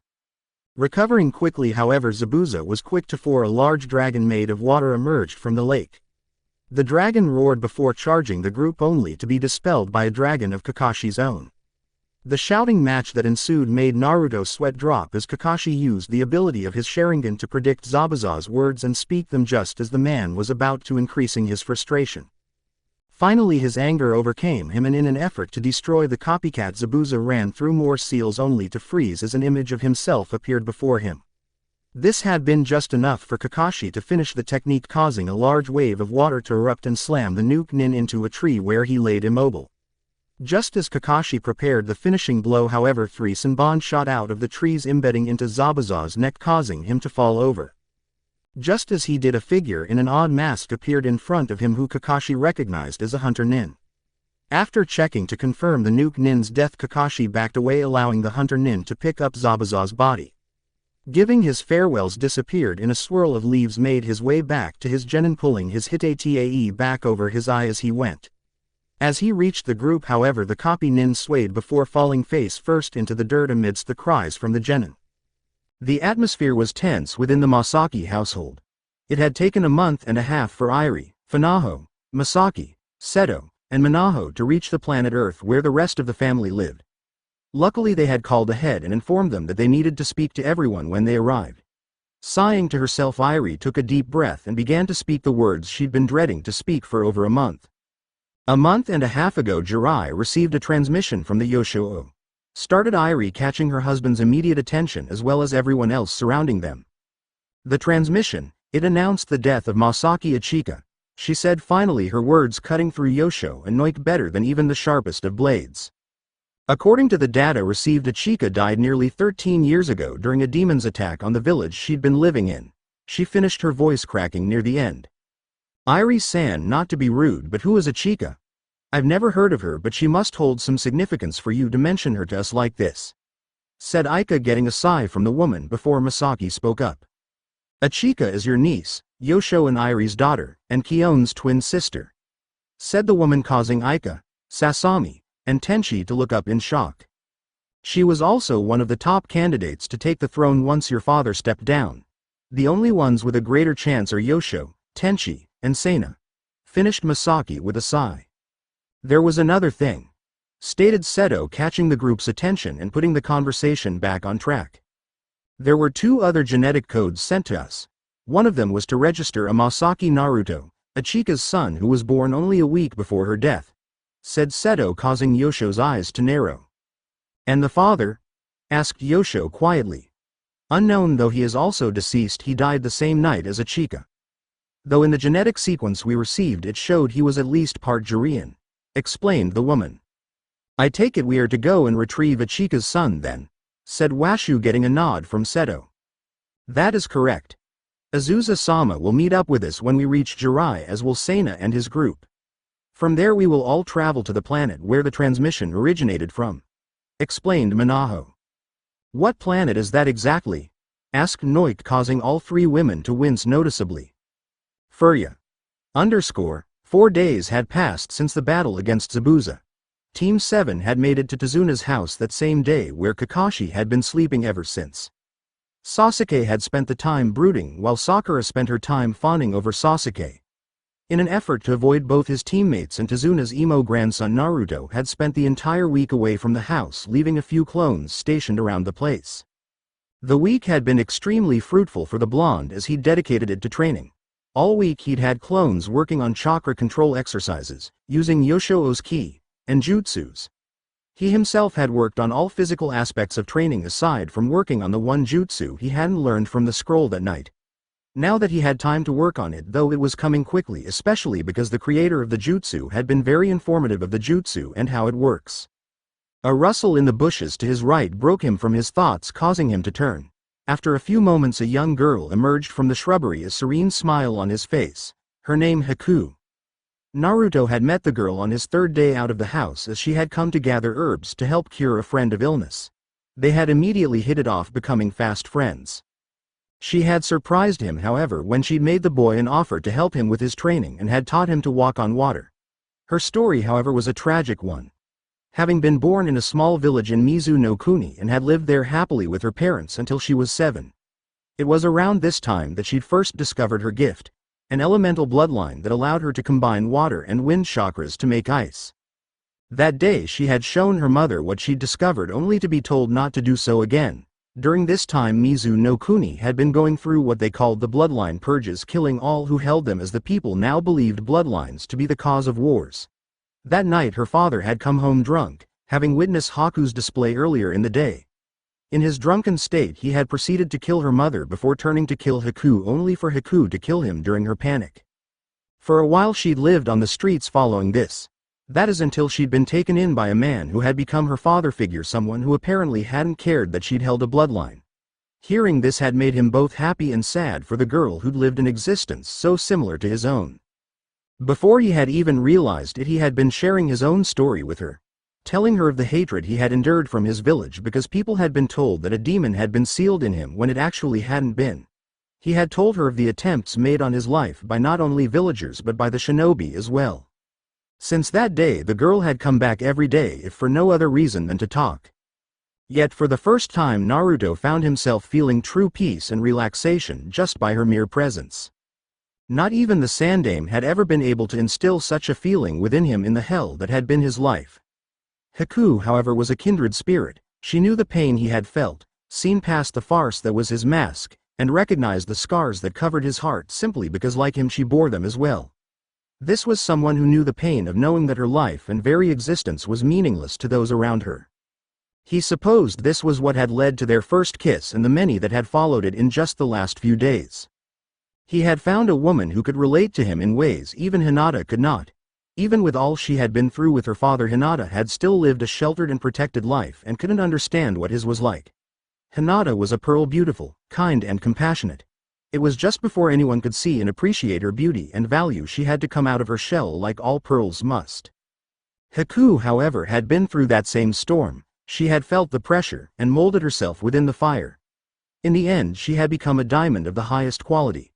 She was beautiful, kind, yet because of her past she had become tough, so tough in fact that there were very few things that could be done to break her. Though they were different, both were precious and Naruto wouldn't change them in any way. As she had in the last few days, Haku greeted him with a soft kiss. As they parted, Shegel at the dazed look on the boy's face. "So how's it coming?" asked Haku, glancing at the rubber ball the blonde held within his hands. "Not as good as I'd hoped. If you hadn't taught me the water walking exercise I probably wouldn't have gotten this far," said the boy with a sigh. Unfortunately, it was the truth, as even though he'd learned tree walking, he hadn't been able to even get through the first step. He just hadn't had the needed control to have his chakra move in multiple directions. After learning the water walking exercise, however, his control had improved to the point that he'd been able to complete the first step. The second step, however, according to his father's notes, was 100 times more difficult to complete and had been proven true. The first step had been all about rotation. At his father's directions, he'd been using water balloons, using his chakra to rotate the water within them. The purpose of this was to use his chakra to rotate the waters in so many directions that it exploded. The second step was much the same, however, instead of water he had to rotate the air within a rubber ball. Once again the issue had come back to control, which led him to this point. Around them Haku could see several clones working on variations of the tree walking ability, as instead of just walking or running up the tree with just their feet, the clones were doing things differently. Some of the clones were currently climbing the tree using just their hands. Others were using their knees or elbows to do the same. She could even see some of them doing push-ups and sit-ups on the trees. Of course, she had no knowledge of the clones the blonde had sent to do the same on the water near Tizuna's house, but far enough away so that no one would see them. She didn't know what jutsu could require so much chakra control, but she knew without a doubt that it would undoubtedly be powerful. Of course, she had no idea that this was a jutsu created by Naruto's father, or that said man was the Yondaime Hokage, Konoha's Yellow Flash, Namikaze Minato. As it was, Naruto knew that he'd have more than enough control to learn the jutsu by the end of the week. He couldn't wait to see the look on the old man's face when he displayed his knowledge of his father's Rasengan. Within the home of Tizuna and his family, Hitaki Kakashi could be found with his single exposed eyes staring unseeingly at the ceiling above him. Upon awakening, he was immediately greeted by Tsunami, the woman he now knew to be Tizuna's daughter. As he lay there, he couldn't help but think back to the battle that had put him in his current position. He had never thought he'd be facing off against Momochi Zabuza upon accepting this mission, and had he known that was what awaited him, he'd have opened his book and left the Hokage's office without a single backwards glance. He knew he should have turned around after first confronting the Demon Brothers as well. Unfortunately, he'd let both his genin and his desperation to be away from the village for a while get the best of him and convince him into continuing. Now not only did he have to deal with Zabuza, but judging by the way that the so-called hunter nin left with the man's body another nin as well, one who could be just as strong. Once again, he found himself cursing the chakra drain caused by his Sharingan eye. Since it was always activated, he had a constant drain on his chakra, though when it was covered the drain was small.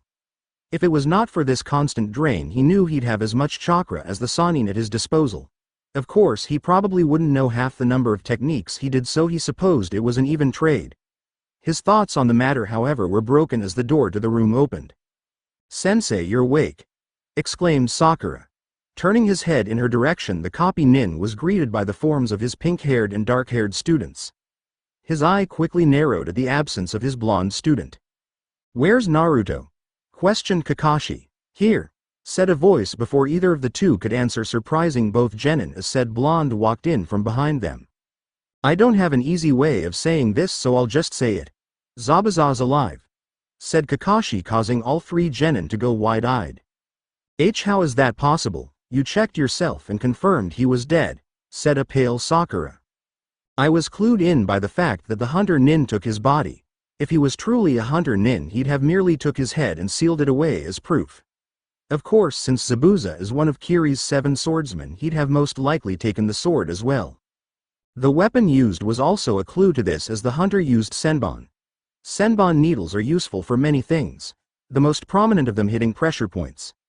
Someone skilled enough and with the correct medical knowledge could put someone into a death-like state," explained Kakashi with a sigh. So what are we supposed to do?" asked Sakura, her stutter showing her fear.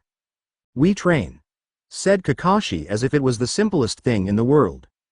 "Sakura, Sasuke, tomorrow I'll be teaching you something that will definitely help you. Naruto, since you've already learned it, you already know what you need to work on," said Kakashi, getting nods from the group. Sasuke, hearing this, grit his teeth and left as soon as he was dismissed, followed quickly by Sakura. Kakashi, seeing this, turned his eye on his sole remaining student. "So where is the real Naruto?" The next morning found the group of Kakashi, Sasuke, and Sakura within a small forest clearing a short distance from Tizuna's house. As they turned towards their teacher, both genin couldn't help but stand a bit straighter as he turned his single visible eye onto them with none of his usual laziness present within it. "Alright, you two, what I'm going to teach you is simple. That is, how to climb a tree." As he said this, the silver-haired Junin couldn't help but laugh inwardly at the expressions the two genin gave him. "Now this is different from usual, as you will be doing this without the use of your hands. This is actually an exercise to increase chakra control, as you will need to focus the needed amount of chakra into your feet and able to climb the tree. Now the feet are known to be the hardest area to focus one's chakra, so gaining control of this skill will theoretically allow you to learn any jutsu." As he said this, neither of the two genin were able to hold back their shocked looks. Before they could say a word, however, each of them had a kunai embedded into the ground at their feet. You will use those kunai to mark your progress until you reach the top of the tree. Should you reach the top, however, you are to keep at it. The two of you are severely lacking in stamina and chakra reserves, especially you, Sakura. This exercise, however, will help to increase both your reserves and stamina. I will only offer this one piece of advice.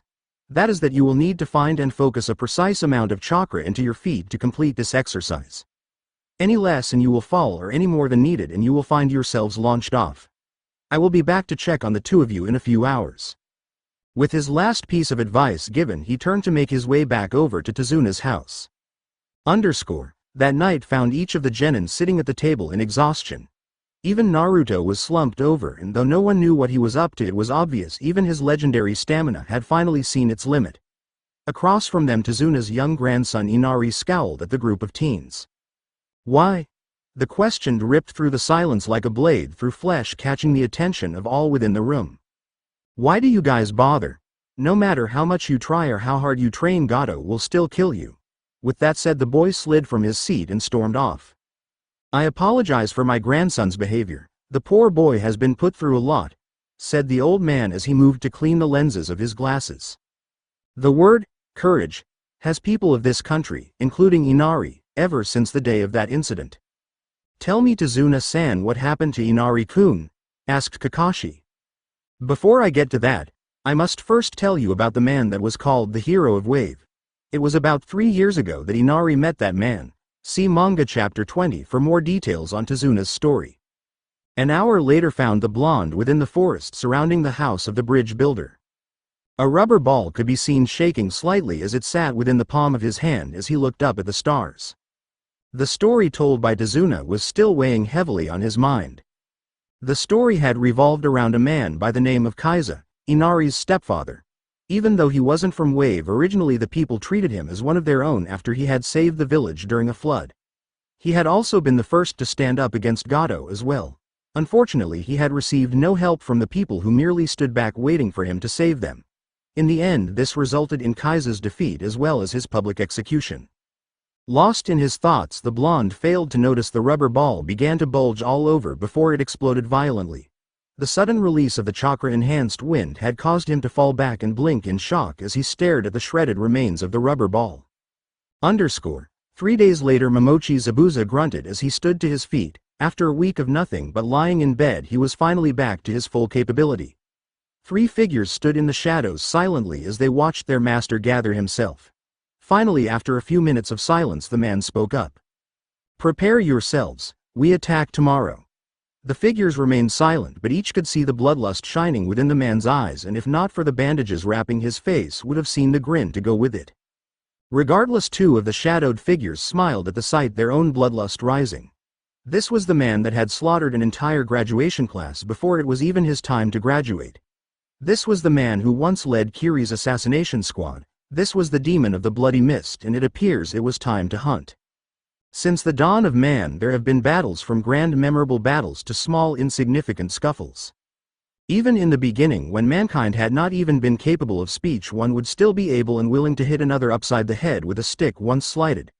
Despite the fact that human beings had come a long way since those early days, the fact of the matter was that battles have become even grander since then, as humans have taken to fighting on the seas, in the air, and even in the vastness of space.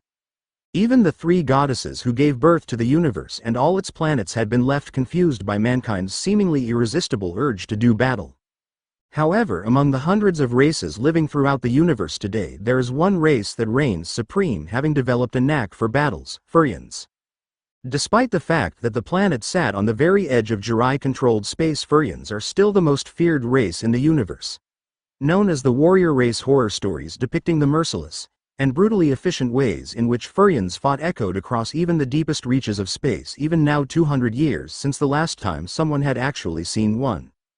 In that rather small gap of time for most races, the Furian race had seemingly evolved into an even more battle-ready nature, and it was here on the small planet of Furia in the country of Wave that a very memorable battle would take place.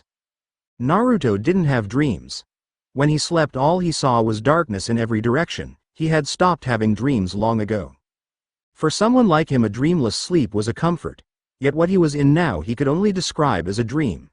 He stood surrounded on all sides by water, even standing on it as if it was the very earth itself, while a gentle breeze circled around him, which oddly enough brought him comfort. He didn't know how long he had been standing here taking in the scenery. It could have been anywhere from hours to centuries. "Hello, Naruto-kun," said a feminine voice, the first he'd heard in what seemed like decades, causing him to snap around to face it. Blushing at the thought, he moved his sight away from her chest, though he did note that she seemed to be about a C-36. His time researching his Oiroke no Jutsu giving him a keen eye for such things. She wore an all-white dress with gold bracelets on each wrist. Her feet were bare and apparently well taken care of. All in all, this woman with her ethereal beauty could and most likely would be the closest he would ever come to seeing true beauty. "Who are you?" questioned the boy, not even trying to hide his awe of her. "I am Kira. More specifically, I am this planet given spiritual form. You are Masaki Namikaze Naruto, Prince of Jirai and one of the last true Furians. So would that make you like Tsunami? No, Tsunami-sama is one of the chosen, the 3 goddesses who gave birth to this universe.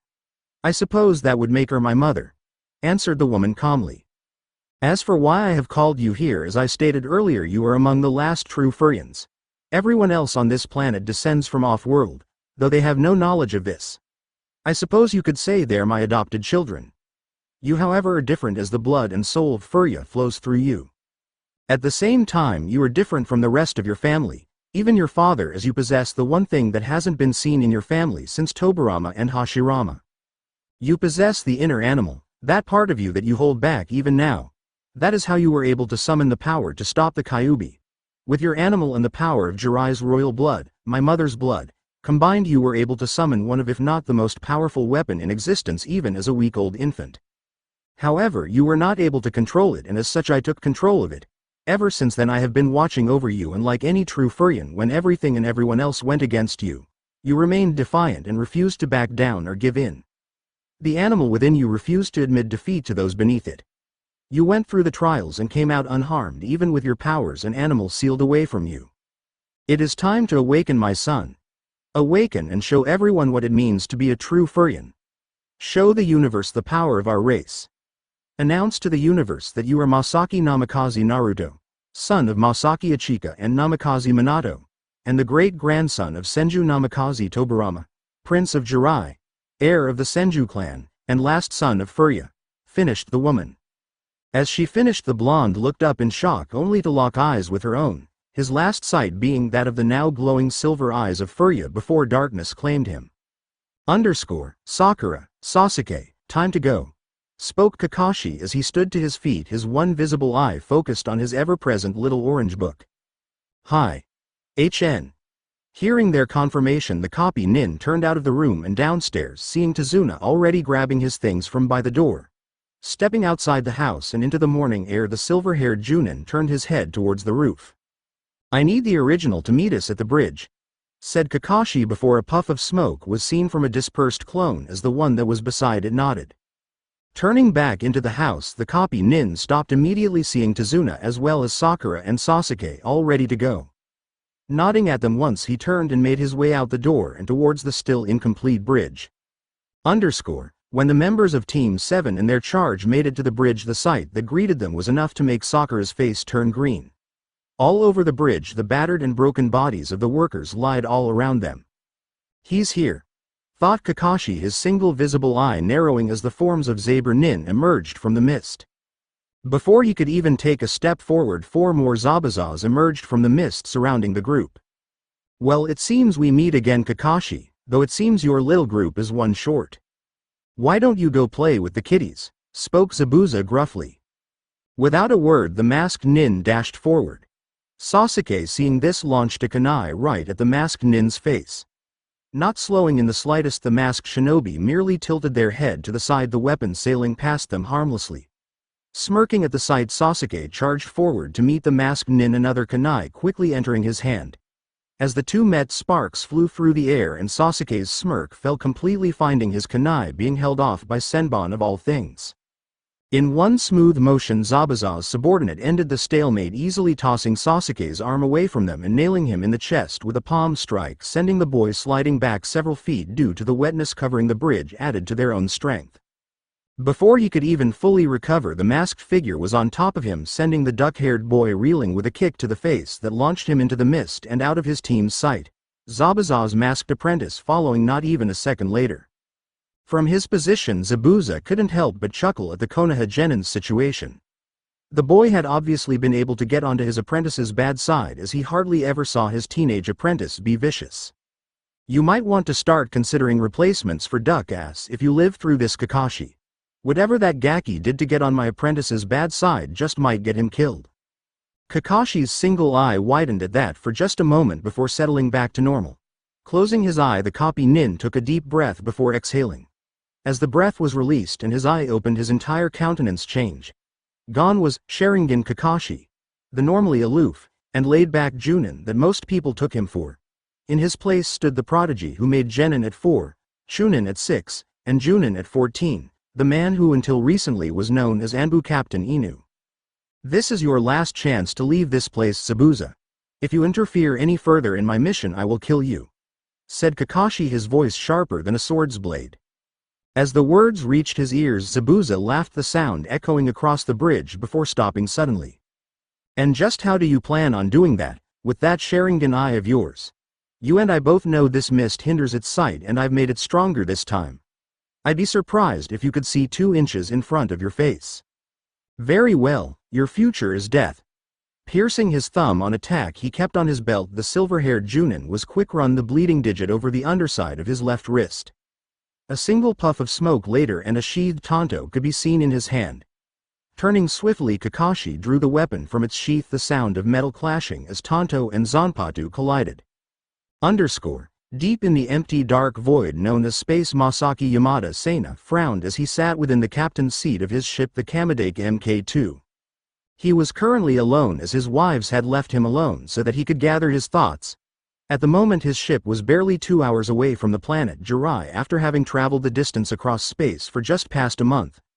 Only now that he was close enough to get a secure connection had he and his wives been given the reason for their abrupt return by Seto-sama.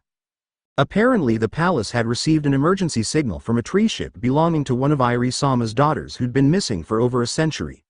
The message had been sent directly to the tsunami tree, announcing the death of Irie-sama's daughter as well as the birth of the woman's son who'd been forced to grow up as an orphan for the past 12 years.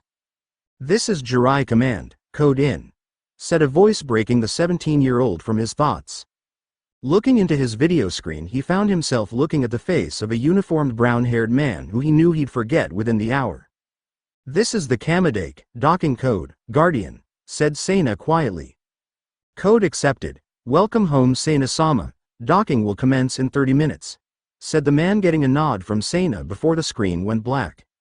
Looking out the window, he found himself eyeing a small green planet with a small smile. "While I love space, it's good to be home," thought the boy. Naruto shot awake, his heart racing as he took in his surroundings. He was still within the clearing he'd taken to training in during his short time in Wave. Looking around, he was not surprised to see he was alone with just the animals of the forest to keep him company. Standing slowly, the blonde stretched his limbs, happy that they no longer ached from the strain of his training the previous night, especially his hands and arms. Then again, it wasn't all that surprising, as he'd always been a rather quick healer, the scars on his face being the only things that never healed. Suddenly his eyes narrowed as the memories of a dispersed shadow clone came to him. For about a minute he was still as his mind processed all that he just learned. Finally he found himself blinking before he disappeared from the clearing in a burst of speed. Back on the bridge, the two Junin glared as Zanpakuto and Tonto clashed yet again. Despite the furiousity of their battle, neither had been able to successfully land a hit on the other, as each proved to be very proficient with their chosen weapon. Kakashi himself found himself surprised at the challenge Zabuza was giving him, as the man wielded the giant weapon as effortlessly as an Akamichi wielded a steak knife. Ducking down, the scarred Junin barely dodged the swipe meant to separate his head from his shoulders before spinning away to his left, avoiding the kick that Zabuza had followed with. Coming out of his spin, the Kakashi brought his blade up only to be blocked by Zabuza's giant blade yet again. Then Zabuza was gone once again, retreating into the mist. On the other side of the bridge, things were going far worse for Sasuke than for Kakashi. Behind the mask, the foe hunter Nin smiled as they continued to toss around the Uchiha survivor, all the while vocally wishing that the last member of Team 7 had been there instead of the Uchiha. To make matters worse, his attacker had admitted herself to be female during her rant about Naruto. So not only was he being beaten, but he was being beaten by a girl, which in his mind should not have been possible. Behind her mask, Haku smiled as she watched the Uchiha brat tremble in fury. She had purposely revealed herself to be female just for this purpose, knowing it would hurt his ego greatly. Still, she did truthfully wonder what was keeping Naruto. He'd known the attack would be that day after all. Hopefully he isn't picking up on any of the bad habits he told me the copy Nin has, thought the girl absently, throwing a couple senbon into the Uchiha's legs. When Naruto arrived at Tazuna's house, the sight that greeted him was one he had not expected. Standing on the bridge that connected Tazuna's house to the ground was no less than 20 of Gado's mercenaries. Looking down, he could see his last two clones standing in front of Tsunami and Inari protectively, with 3 mercenaries unconscious in front of them. After being alerted to the situation by a dispersed shadow clone, he had immediately rushed back through the woods surrounding Tazuna's home. It seemed that Gado wasn't putting all his faith in Zabuza and sent some men to collect either Tsunami or Inari to use as insurance. "I need to hurry this up and get to the bridge," thought the blonde as he pulled out a pair of blades that had been strapped securely to his legs. The blades were a gift from Haku called Saber Claws. They were a pair of twin daggers that actually had the blades curved so that they went around his numbselves, were made of pure adamantium, the same substance as the swords of the 7 swordsmen, with a serrated edge at the top leading to the grips, which were made of leather and were pitch black in color. According to Haku, they were designed to augment the taijutsu of their user, which explained why the blades were curved. They were also capable of channeling nature chakra, which would make them even more dangerous once he learned to use them. According to Haku, their previous owner, the number 2 of the 7 swords, had used them while channeling his water chakra to such a degree he could make liquid ice and would freeze his opponent from the inside. Haku had gotten hold of them after a brief pass through Kiri, which was still in the midst of their civil war, so stealing them had been simple, though they hadn't been her objective, though they had been in the same room. Shaking such thoughts from his head, the blonde turned his sights back on the thugs just in time to see 5 more rush the group in front of the house. Jumping off the roof, the blonde rushed them, thankful for how narrow the bridge was, as only 2 of these men could walk comfortably beside each other, yet only one could if they wished to fight. As he landed, time seemed to slow as he could see the surprise come over his first opponent, and he lashed out before the man could even think of swinging his blade. As the blood flew through the air, the blonde spun, kicking the man off the bridge into the water below as he charged his next opponent. As the next man ran up, Naruto sidestepped the katana, missing him by a hair's breadth, while his dagger cut through the man's arm, bone and all. Spinning low, the blonde dodged beneath yet another blade, only for it to run his last opponent through the back to the front. As the boy came up, the shocked mercenary could only see the blonde's glowing silver eyes with their slit black pupils before darkness claimed him forevermore. As the 2 dead mercenaries fell into the river, Naruto kept moving, his form barely a blur to the untrained mercenaries, their bodies falling into the now blood-red water before they even registered to the boy. When Naruto finally stopped after dispatching the last of the mercenaries, he was surprised to find himself surrounded by a thick mist he was pretty sure hadn't been there before. As Naruto emerged from the mist, both Tsunami and Inari gasped as they took in the sight of him. He was untouched, and if it wasn't for the blood in his hair and dripping off his blades, it would look like he'd just come back from a walk. "Tsunami-san, Inari, find some place safe and stay there, a friend's house or something. You guys keep watching over them, I have to get to the bridge." As the words registered, Tsunami could only nod as the blonde jumped off, his glowing silver eyes still on her mind. Kacheyose. Doden. Suiga no Jutsu. Summoning. Earth Release. Tracking Fang Technique. The muttered words were barely heard by Kakashi himself as he slammed his blood-smeared scroll on the ground. For several long moments the copy nin remained crouched as he waited for the jutsu to run its course. Suddenly the sound of howling dogs caught his ears, causing the masked Junin to smirk. Almost casually Kakashi followed the sound until he found himself standing before Zabuza, who currently had each of his limbs bound by ninkin. Even his neck was secured by one. Zabuza's attention, however, was not on the copy nin but rather on the chakra he could literally see arching off of the other Junin's hand. You asked earlier how I planned on killing this, is it? Not another copied technique but my sole original one. On the other side of the bridge Haku stood over the beaten form of Uchiha Sasuke. She had removed her mask some time ago so that before she defeated him he would see the face of the one who put him in his proper place. Suddenly a loud screech filled the air, causing her eyes to go wide as in the clearing mist she could see Zabuza bound by dogs and Kakashi not 10 feet in front of him holding on to what appeared to be a ball of lightning. Before she could move though, her eyes went wide as an arrow lodged itself into her chest. "Haku!" exclaimed Naruto as he made it to the bridge just as the arrow struck her. His speed increasing, he slid to a stop beside her on his knees. Across the bridge both Kakashi and Zabuza watched the boy in shock as he removed the arrow from the girl body. "Hee, I told that little bastard I'd get him back," said a voice catching the blonde's attention. Standing near the edge of the bridge was a midget in a black suit, with nappy brown hair and wearing a pair of black sunglasses. However, it was the arrow launcher in his hand that caught the blonde's attention. "Gato, what the fuck is the meaning of this?" snarled Zabuza, throwing the summoning dogs off of him. "I've renegotiated our contract, Zabuza. You see, not only are you a bit too expensive for my taste, but that little bastard had the nerve to break my arm. Of course I was never going to pay you anyway. In fact, I've already contacted Kiri about your presence, and with the bounty on your head it seems you'll be the one paying me instead," said Gato with a smirk. "You bastard," said Naruto with a snarl, catching everyone by surprise with his glowing silver eyes. "This is all your fault. It's because you had the nerve to send your punk-ass mercs after Tazuna's family. Cowards like you don't even deserve to breathe Furia's air, let alone live on her surface." "Kachiyose no jutsu," snarled the blonde, slamming his bleeding hands to the ground.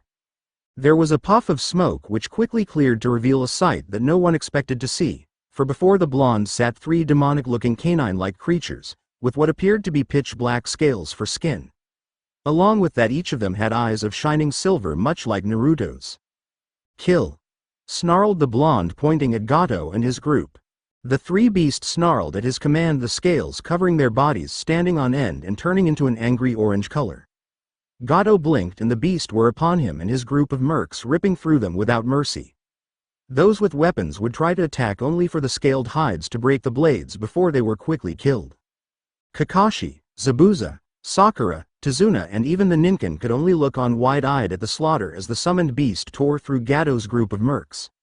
Suddenly Naruto was in front of the brown-haired midget, a spiraling ball of chakra in his hand which was quickly slammed into the mon's face.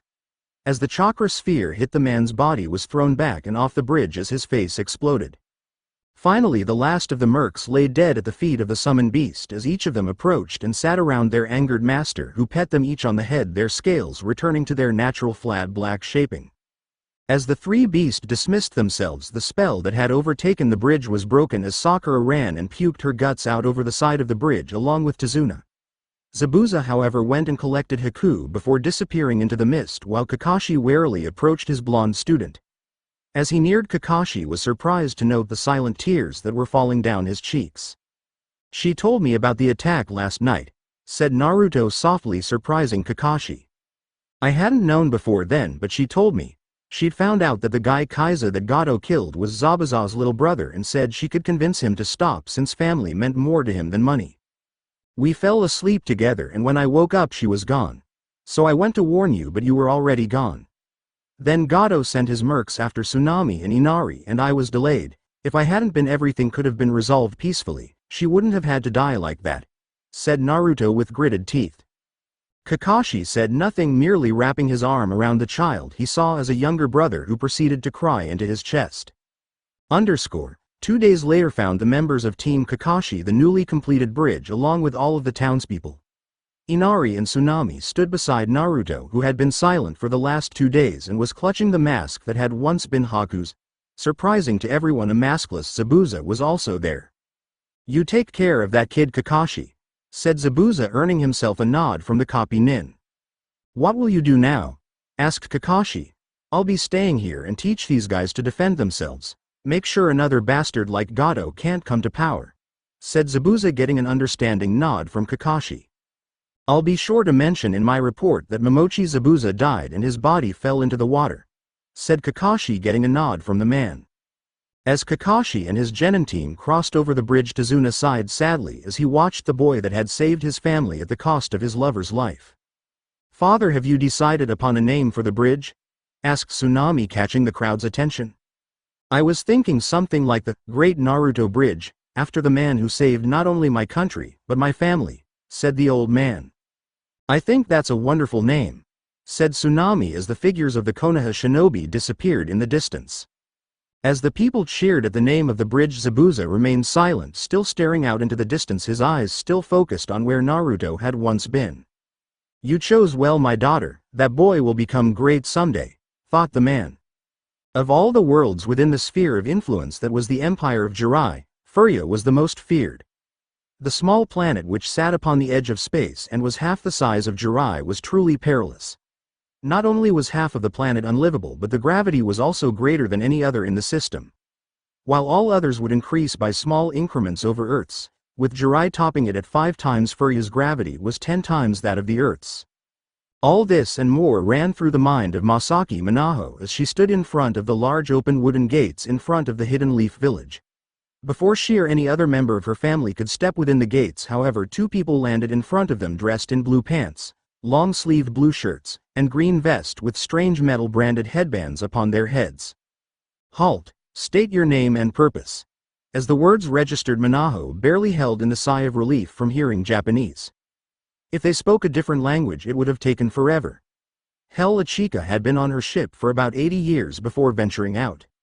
"We are Clan Masaki. I am Masaki Azusa, Emperor of Jirai. I demand to see your leader this instant." "Shit," thought both Chunin as they eyed the group. Both had been nervous upon spotting the group making their way towards the gates, each of them dressed in clothing of better quality than even the daimyos. Luckily they had already called the Anbu, who, bless their hearts, chose that moment to arrive.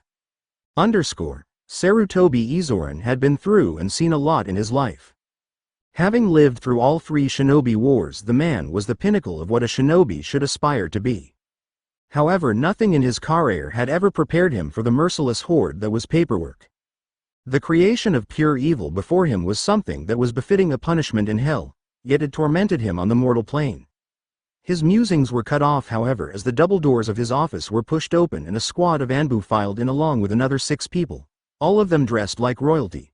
Glancing at the time, he sighed, happy for the interruption by his 2 o'clock appointment. Standing, the old man addressed the group, politely introducing himself. "I am Masaki Azusa, head of Clan Masaki and Emperor of Jirai. These are my wives, Funaho and Masaki, my mother-in-law Kimiki Seto, my son Yosho and his wife Irie. We are looking for a child by the name of Naruto, my great-grandson." "Shit," thought Sarutobi, unknowingly echoing the 2 Chunin guards from earlier. While the Sandame was in the meeting of his life, the other members of the Masaki clan had taken to walking around and getting a look at the village. For Minaho, it was nice to see the place where her youngest nephew grew up and the place her sister had made her 3rd home. Along the way she couldn't help but notice the looks sent at the group, but easily ignored it, as she was doing with the group of masked men that was following them from the rooftops. "Kiriko-san, what can you tell me about the places my nephew frequents?" questioned Minaho after a bit of travel. "Well, from what we've learned, very few people know anything about him or the places he frequents. Though everyone we spoke to knew of him, most did not see him in a favorable light. What is known, however, is that he frequently visits a ramen stand called Ichiraku's," explained Kiriko, sending an apologetic look to the woman. "Then that's where we will head. If he is anything like his mother, then he'll have a love for the stuff." It had only taken them a few minutes of walking following Sena and his wives before they reached the small stand with a sign reading, Ichiraku's. Naruto did what? The shout had reached them before they even breached the threshold of the stand, giving each person a short pause before Minaho moved up to the front to enter. I'm telling you, Ino, he mowed through them like they weren't even there. I've never seen him so mad. Hell, I didn't even know he could get mad, at least not enough to cut people down like grass," said Sakura, shivering slightly. The trip from Nami no Kuni had been slow and nearly uneventful. Normally when one finished a mission they traveled home at ninja speed. Kakashi, however, had opted to go at a slow walk as the bridge had been finished nearly a week ahead of schedule, and as such gave the ninja of Team 7 plenty of time to make the trip. The only problem had come when they had run across a small team of bandits on the second day of their trip. The situation had been ended in less than 2 minutes as the blonde genin of Team 7 had taken them all down with swift and brutal efficiency. Once they had entered the village, Kakashi had dismissed the group of genin, opting to turn in the mission report on his own. Naruto hadn't spared the other two even a glance before he'd leapt away. That hadn't really bothered Sakura, at least not as much as Sasuke following his example and leaving her without a word. Frustrated, she'd moved to head home only to run into Ino and her team along the way, followed by Team 8 before they took a place at the ramen stand to Choji's delight. Before any more could be said, however, a full platoon of Enbu landed before the stand around the members of Clan Masaki. "Lady Minaho, the presence of your group has been requested in the council chamber. We are to escort you," spoke the apparent leader wearing a tiger mask. "Nara, Akamichi, Yamanaka, Inazuka, Aburame, Hyuga, Haruno, you are each to report to the council chamber. A full session is being called," said the same Enbu, turning to face the flaps of the stand. "Ichiraku-san, your presence has also been requested." "Uzumaki," started the captain, only to pause as he looked inside. "Where's Uzumaki?" questioned the bewildered Anbu. He'd been sure the boy would head straight there after his mission. "Anyo, NN Naruto-kun's in a bad mood. You should check the Hokage monument, and if he's not there, the academy roof," said Hinata as she emerged from the stand with the other genin. "You know your classmate well, Hyuga-sama," said the Anbu, dispatching a Neko, cat, masked operative along with an Oshi, bull, to check the requested spots. "It's kind of weird we'd be summoned for a council meeting," said Kiba as he exited with his small pup riding on his head. "You are the heirs to the premier clans of our village, and Haruno-san's father sits at the head of the Merchants Guild. Sometimes you will be called for meetings if you are allowed to know the things discussed," remarked one of the Anbu, this one in a Tori, bird, mask. It had taken 20 minutes for majority of those called for to gather within the large chamber reserved for council meetings within the Hokage Tower. It was rare for a meeting of the full council to be called, happening usually only twice a year. For them to be summoned nowhere near those times spoke volumes of itself. As everyone filed in, Sarutobi Izoran watched them enter the room calmly while ignoring the looks sent at the unfamiliar people within the room. He of course had known the group was large, but the multitude of people did actually surprise him somewhat. Naruto was the last to enter, and when he did, the old man was not surprised to see his eyes widen, though he was surprised when he settled into a neutral glare before he moved to the empty seat Sarutobi motioned to that was beside him. Many eyes narrowed on the blonde who was unknowingly sitting in the Senju seat. "I'm happy everyone could make it on such short notice and in a prompt manner," started the Sandame, sparing a glance over at Kakashi, who stood with the Junin senseis of the rookie genin teams along with Maeda Gai, Iruka, and Gekio Hayate. "The position of Hokage is not the glamorous position that everyone dreams of growing up. Instead, it is a stress-filled position that eats away at you over time. It is a position of sacrifice that never stops until your dying breath. In my time as Hokage, I've made choices that I've often regretted, that even went against my own instincts for the good of the village. I missed seeing my children grow up. I was pulled away from my son's wedding, my grandson's birth. After the infraction of the peace treaty by Kumo 8 years ago, my heart screamed for war, yet I opted against it due to the state of our village after the Kyuubi attack. I allowed a potential successor to commit seppuku for saving his comrades over finishing a mission, something we had always stressed since our village's founding. Perhaps the thing I regret most, however, beating even Orochimaru's betrayal, is a lie I told over a decade ago." As he was speaking, all eyes zoomed onto the old man, who for the first time many were seeing as a fellow human and not as the invincible warrior he was said to be. That was a dark time for the village. The Kyuubi had just attacked and many lives had been lost, including that of the Yondaimes. It hadn't been hard to make that lie, as I had done it once before. I also had no intention of these truths coming out, at least anytime soon. In fact, I had hoped I'd be able to put this off for at least another 8 years, but with our current situation I no longer have that choice. As some of you may know and remember, 20 years ago a young woman entered our village as a refugee of the destroyed Uzu no Kuni.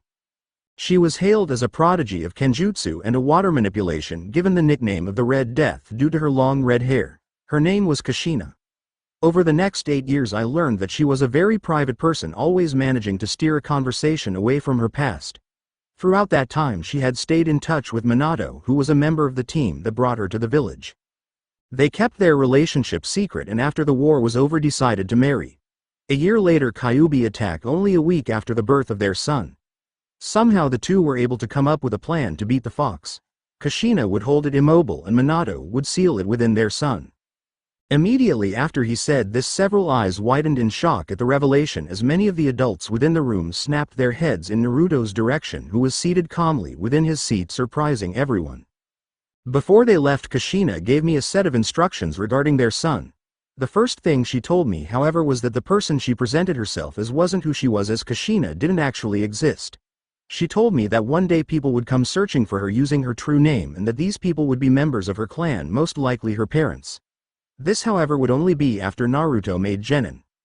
After they left, the fox was killed instead of sealed, which we had thought for years until Naruto told us otherwise. During the battle Naruto woke up and somehow made it possible to kill the beast, which Minato did. Minato died sealing the beast within the Shinigami's stomach, and Kushina died after using the last of her energy to place a seal on Naruto to seal away his abilities, which had nearly killed him that night. I remember Tobirama-sensei once telling me that the best way to hide something is to put it in plain sight.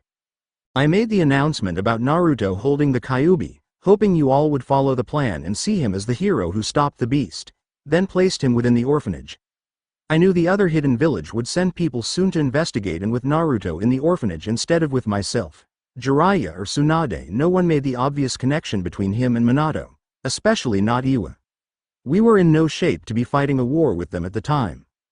I knew this would work because I did the same thing with Minato. Outside of myself, only a handful of people knew my sensei had taken a lover, nor that she was expecting.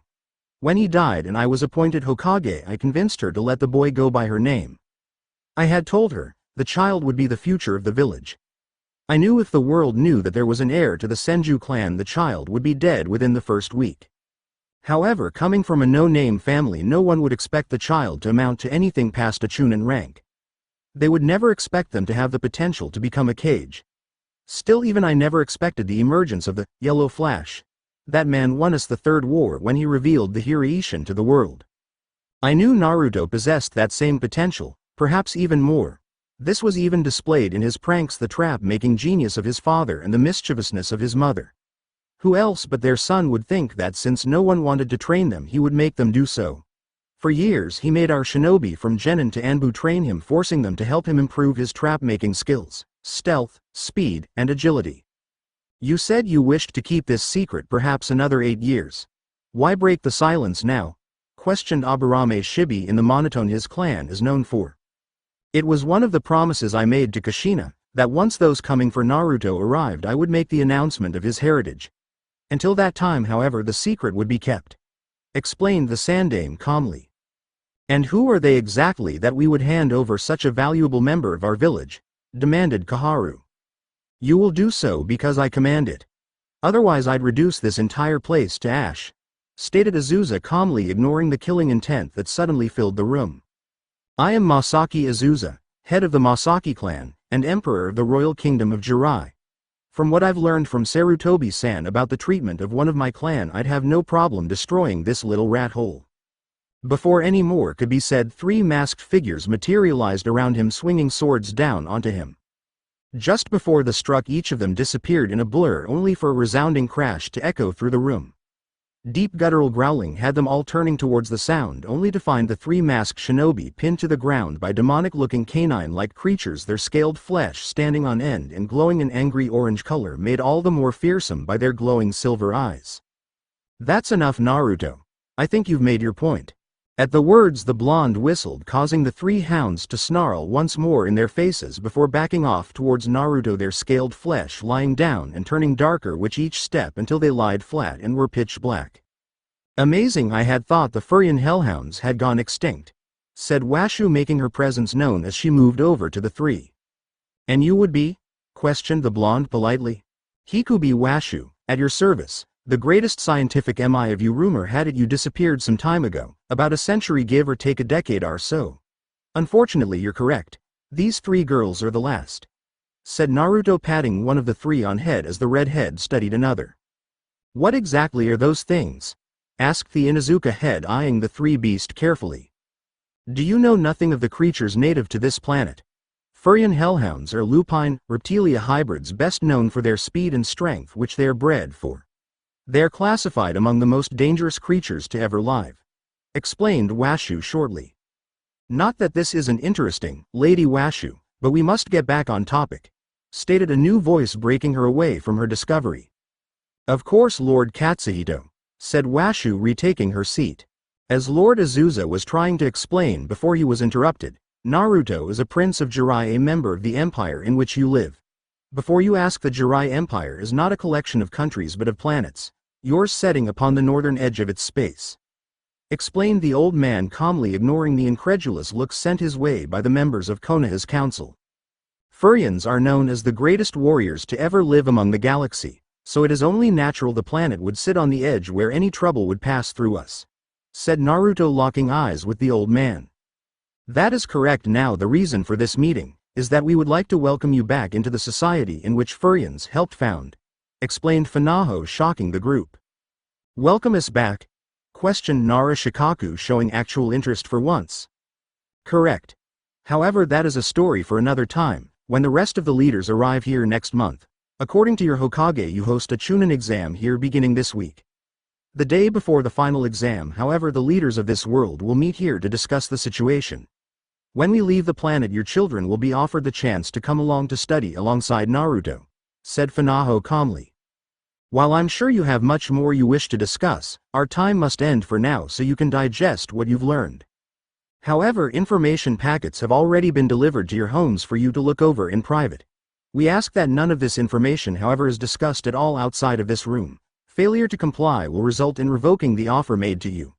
This means the bonuses you would get would no longer happen, and when we take Naruto, he won't come back, explained Masaki, getting nods from the room. Naruto, perhaps you should freshen up before I take you to see your parents, said Sarutobi. At that, Naruto stood and moved to leave before pausing to face the Jirians, getting a nod from Funaho. There will be trouble later, said the Seto almost as soon as the room was clear. There'll be marriage proposals in my office before the day ends, finished the old man. When Naruto returned to the tower, he found he wasn't the only one to do so. Not only had he made a return trip, but the heads of the Yamanaka, Inuzuka, and Hyuga clans as well. Seeing them seated calmly in the lobby of the Sandame's office told him the old man was most likely still busy with the Jirians. With this in mind, Naruto made his way towards and through the doors, nodding towards the Anbu member who allowed him past. Within the office, Naruto found that, true to his suspicion, the old man was indeed still entertaining the Jirians, though whatever they were discussing was placed on hold as he made his way in. Ah, Naruto, my boy, I'm glad you could join us, said Izoran with a smile which the blonde tried to return. I'm sorry for earlier, but it was something your mother asked of me before she passed, explained the old man, getting a nod from the youth. This is a larger group than what I anticipated would come, said Naruto calmly as he eyed the large group of people. How long have you known? Asked Naruto, eyeing the man calmly. The whole time. Your mother explained the truth of her past to a select few people when she found out she was pregnant with you. Those people were, of course, your father, your godfather Jiraiya, Tsunade, and of course myself. Of course, she also made me swear a blood oath to not reveal the secret of your heritage until the day came that her family came to retrieve you. A slight shifting had Naruto turning, and faster than most could blink, the bladed edge of a kunai was pressed into the flesh of a woman's neck. And whose throat is this? Asked Naruto. That would be my daughter Ryoko, said Washu. Ryoko herself was wide-eyed, her form still half materialized as she held a box of food in her hands. It had been a long time since someone had been able to sense her upon approach like the blonde had just done. "Ryoko, the space pirate. You'll find Furians don't take surprise entrances well," said Naruto, removing the blade from the woman's throat and sheathing it. "Well, allow me to properly introduce you," said the Sandame, hoping to break up the tension. "Naruto-kun, as you may know, this is Masaki Azusa-sama, his first wife Lady Funaho, and his second Lady Masaki, along with her mother Lady Seto. They, as you may or may not know, make up Jiraiya's High Council. Next we have Prince Yosho and Irie, your grandparents, and your aunt Lady Minaho. Princesses Aika and Sasami, Yosho's sisters, and your cousins Tenyo and Tenchi." At their introduction each person nodded their head, smiled, or waved in greeting, which the blonde returned. For Yosho, he had changed from an old man to younger one, surprising the blonde, who hadn't been able to detect the henge, which was strange considering his advanced one. Over her we have Yamada Sena, the third prince of Jirai. With him are his wives Kiriko, Amane, Niju, and Balta Ryoko. Of course you remember Hikuba Washu, and her daughter Ryoko, and this is Karamitsu Mihashi. "Is that everyone?" questioned the old man at the end. "Well, everyone aside for these two. These are also my daughters Ryo Oki and Fuku," said Washu, motioning to the two creatures in her lap. Naruto blinked at the sight and words before looking towards the woman for an explanation. "Ryo Oki and Fuku take the form of kabits, which are cats mixed with rabbits. Ryoko, who was created first, was created by using my ovum, which gives her the more human appearance. While I didn't use this specific organ with Ryo Oki and Fuku, I did use my genetics, which still makes them my daughters, as in their other forms they look similar to Ryoko and I," explained Washu, causing both Naruto and Izoran to blink before both simply nodded.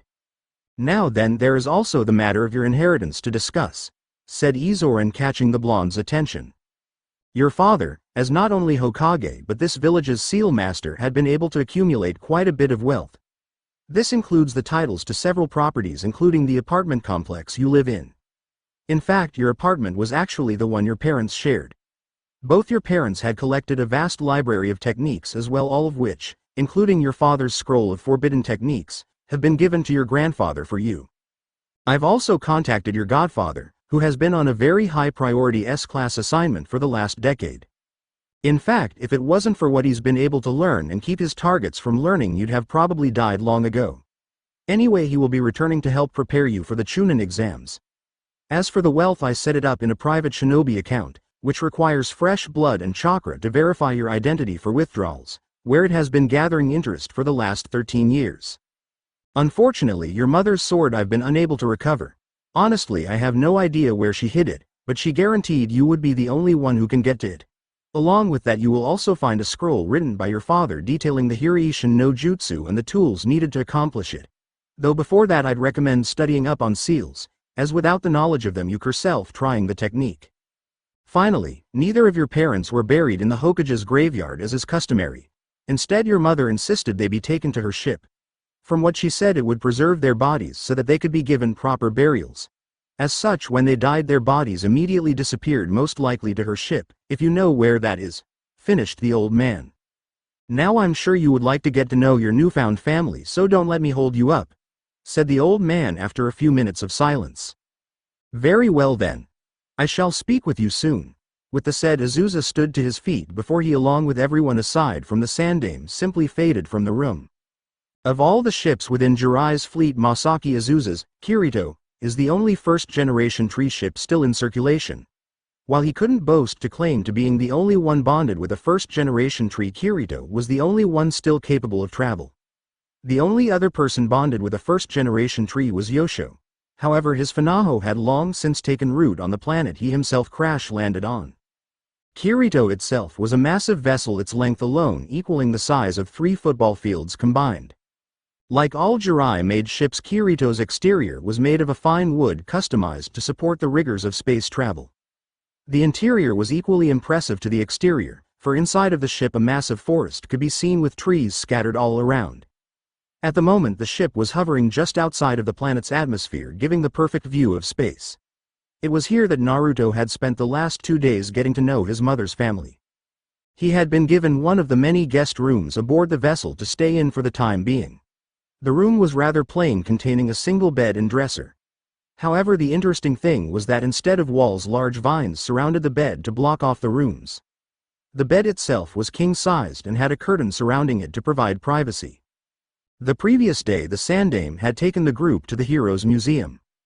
Naruto had actually never been there before, as not only was the place guarded but he'd never been allowed to step foot inside. The academy had taken his class once as a field trip, but Naruto had been denied by the academy staff the day of the trip for some crap reason he'd long since forgotten.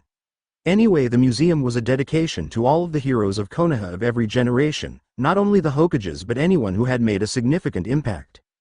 Naruto's parents were two such people who had been given entrance. Naruto had been pleasantly surprised to find that Izorin had made it so their galleries were right beside each other. Each gallery had a life-sized stone statue of its focus as well as a colored picture on the wall. Beside the picture was a list of accomplishments and a large book rested beneath it to tell the story for each accomplishment. His fathers held a replica of one of his special three-pronged kunai, though this one was without the seal tag around it. The colored picture, however, was of him at his inauguration ceremony wearing his robes of office. His mother's possessed a replica of her sword, which was a dado. The blade was solid black. The guard surprisingly is shaped like the kanji marking for ban, or full. The hilt is also black but with red diamond markings designed on it. Finally, a short length of chain with a broken link dangled from the base of the sword's hilt like a tassel. Her colored picture, however, was of her sitting at Ichiraku's with a smiling Tuchi behind her, while a young Ayame was smiling up at her as her hands rested on her stomach, which was clearly showing her pregnancy. After the trip to the museum, they had followed the Sandaime to the memorial. Izorin had explained that when their bodies had disappeared, they had decided to add the two to the memorial anyway. He had also commented that it was a good thing their bodies had disappeared, as apparently someone had broken into the Hokage's graveyard a few years back, and he only knew because the graves of the Shodai and Nidaime Hokages had been disturbed. Naruto had spent the remaining time after that within Kirito with his aunt Minaho and his grandmother Irie as they told him stories about the younger Ichika. Hearing that his mother and her twin had both had a fondness for pranks had put a smile on his face and prompted him to regale the two with the stories of a few of his own more well-known, and even some of the not-so-well-known pranks. He had also spent some time getting to know the other members of the family, and had apparently surprised them when they caught him during his early morning training as he shadow sparred. Today, however, he found himself a bit worried as he'd have to return back to the village for another council meeting. Apparently Azusa had given the Leafs Council 2 days to digest the information before they would reconvene. Naruto, however, was nervous. Having grown up in the village, he knew just how quickly information traveled through the place and would not be surprised if everyone in the village knew of his status now, or at least his parentage. At the moment, the blonde was dressing himself for the day ahead, after spending some time in the bath. He had to admit, though, he was impressed, as the bath was more like a giant onsen than anything else, and having never experienced an onsen before, he found the experience rather enjoyable. His grandfather had also decided to join him as well, using it as an opportunity for them to get to know each other.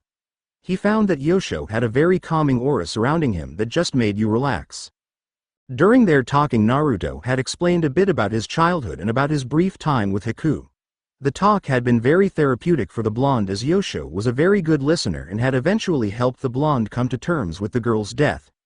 He had explained that what he was feeling was natural, and that since he'd gone so long without any friends, his reaction to seeing one die was understandable. He had also given the blonde some helpful advice in regards to the family. Like to never call Irie his grandmother in her presence, as the woman was apparently quite vain. He also informed him to watch out for Seto, as she liked to play matchmaker, though whenever she did the relationship seemed to work out somehow. He also told him to try and avoid getting involved in one of Ayeka's and Ryoko's fights, as they tended to lash out. Shaking himself from his musings, he looked up just in time to see Funaho enter the room.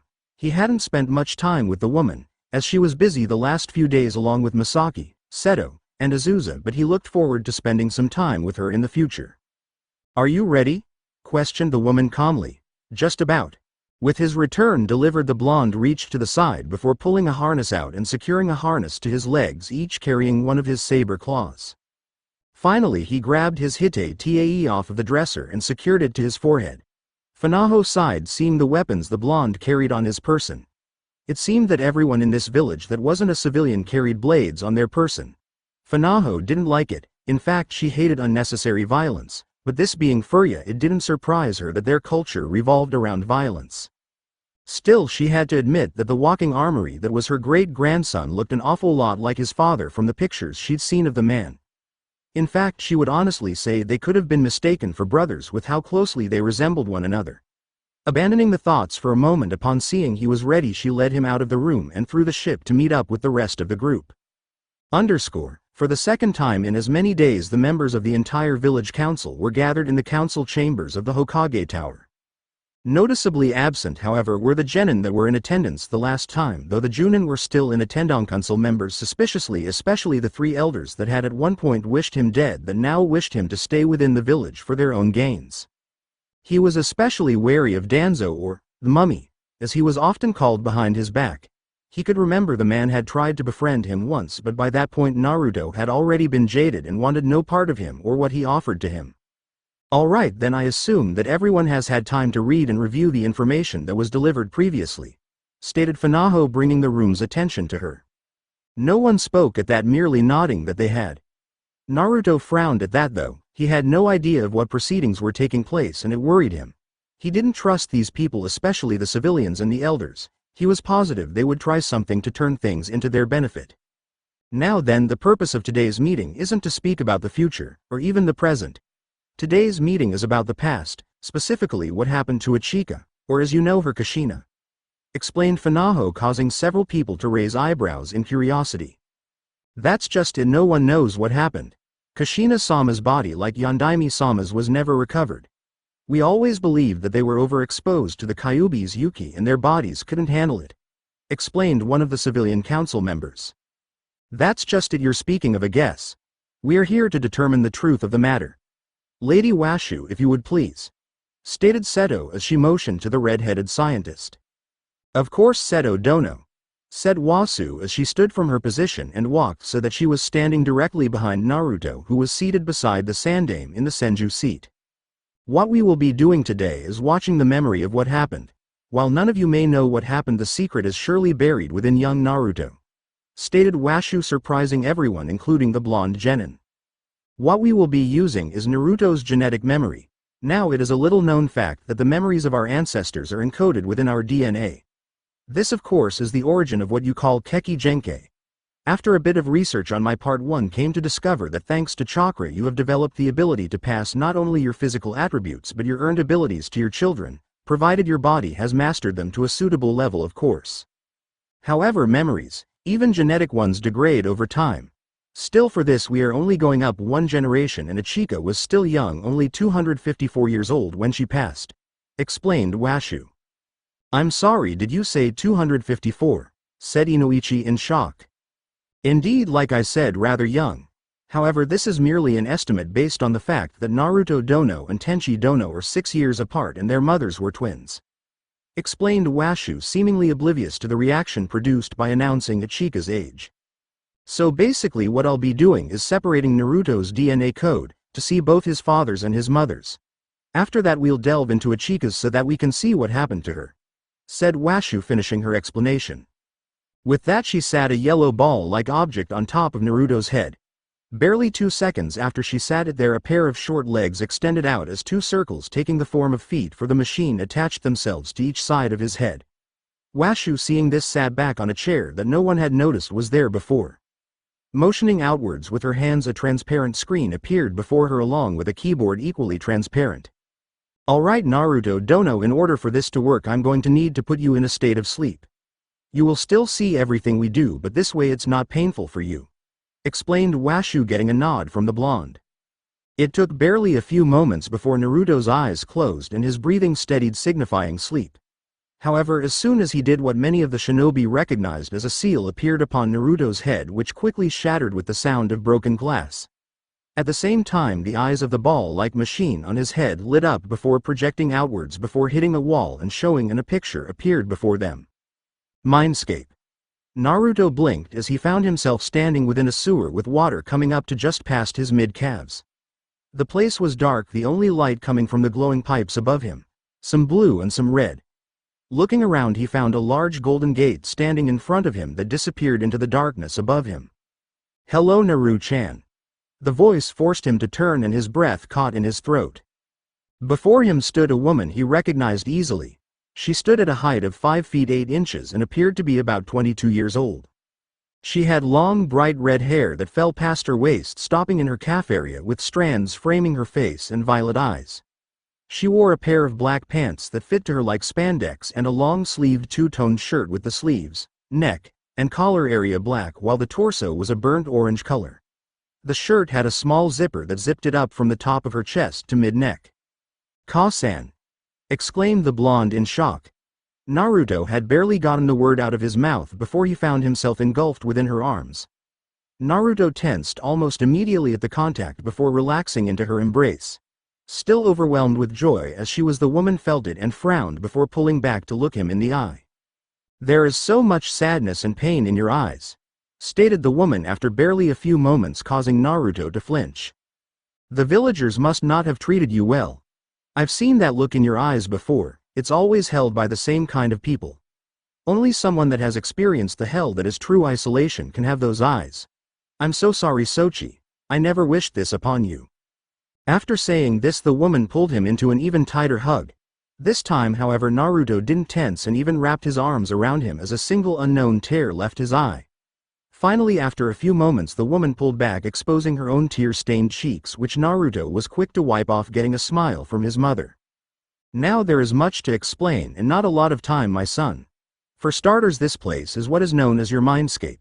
Basically, it is a physical manifestation of your mind. Everything in your past leads to its development. It's a sewer because you lack knowledge, not to say you are stupid, but that there is still much for you to learn. The water beneath us are the tears you refuse to shed, which apparently is quite a lot. As for how I'm here, that would be because of a seal I placed on you when you were a newborn. You see, I knew that one day you would try and access this place, and when you did, the seal would break and allow us to speak. I assume you've been made aware of your true heritage now, right?" "Yes. Yoshio informed me a few months ago. The key was sealed in the Forbidden Scroll, and I sort of stole the scroll and found it," explained Naruto, causing Kushina to blink. "That's odd. The key was never supposed to be there. Jiraiya should have held onto it until you graduated, at which point he was supposed to present it to you," said the woman with a frown. "Jiraiya hasn't been in the village since I was 3. According to the Sarutobi Gigi, Jiraiya was assigned a high-priority mission. Basically, he's been out of the village checking up on threats to me and eliminating them," explained Naruto, causing Kushina to frown. "Right, anyway, my past is a bit more complicated than what you've been made to believe. There was certain information that I didn't give Yoshio personally because it would have been sent out with all the rest of the information, and there was a high probability of interception," stated the woman, catching the blonde's attention, causing him to focus upon her intently. "You look so much like your father. You even have his serious face," said Kushina with a smile before returning to her serious demeanor. "My past, like I said, is complicated, and I never wrote anything. People I ever told the full truth were your father, the Sandame, Sarutobi Izuran, and his wife Bawako, who was the midwife during your birth," explained Kushina. "As you know, I was born Masaki Ichika, daughter of Masaki Yosho Jirai and Masaki Iri. However, I am also Uzumaki Kushina, daughter of Uzumaki Sentaro and sole heir of the Uzumaki main family," said the woman, causing Naruto to blink. "How is that possible?" asked Naruto. "That would be my doing," said a new yet familiar voice. "Kira," greeted the blonde in acknowledgement. "You know each other?" questioned Kushina as she eyed the other woman she'd never before seen. "We met briefly in Nami no Kuni. Her name is Kira. She is Furia given spiritual form," explained the blonde shortly. "So care to explain how my mother's situation was your doing?" asked Naruto. "Well, you see, Naruto, you have a destiny ahead of you, a grand one. Your birth was always assured, and always to Namikaze Minato and Uzumaki Kushina," started Kira, causing both mother and son to narrow their eyes. But then something strange happened. A concussive wave shot through the entire galaxy as if it was all about to be destroyed. In the end, Masaki Ichika's ship crash landed here on Furia just before Konoha was founded. Normally the ship would have been completely trashed with the way her ship was hit, but Ichika is under Tsunami Ka-sama's protection, so I ensured she survived, though her ship was still badly damaged. Anyway, after that about 80 or so years went by. By this point the hidden village system has been adopted and the Third Ninja War is underway. As scheduled, Uzumaki Kushina is being transported to Konoha when all of a sudden her transport is attacked and everyone killed, which wasn't supposed to happen. Sure, her transport was supposed to be attacked, but they were supposed to make it to the village intact, with Kushina now inspired to become a kunoichi. Instead, everyone including Kushina was dead or dying. I was at loss. Kushina was needed to bring about your birth, and she would also be the new age inspiration for your generation of kunoichi. Then I remembered Ichika was on the planet and sleeping, ironically enough not far from where Kushina lay dying. So I woke her up and guided her to Kushina as she went about her exploration.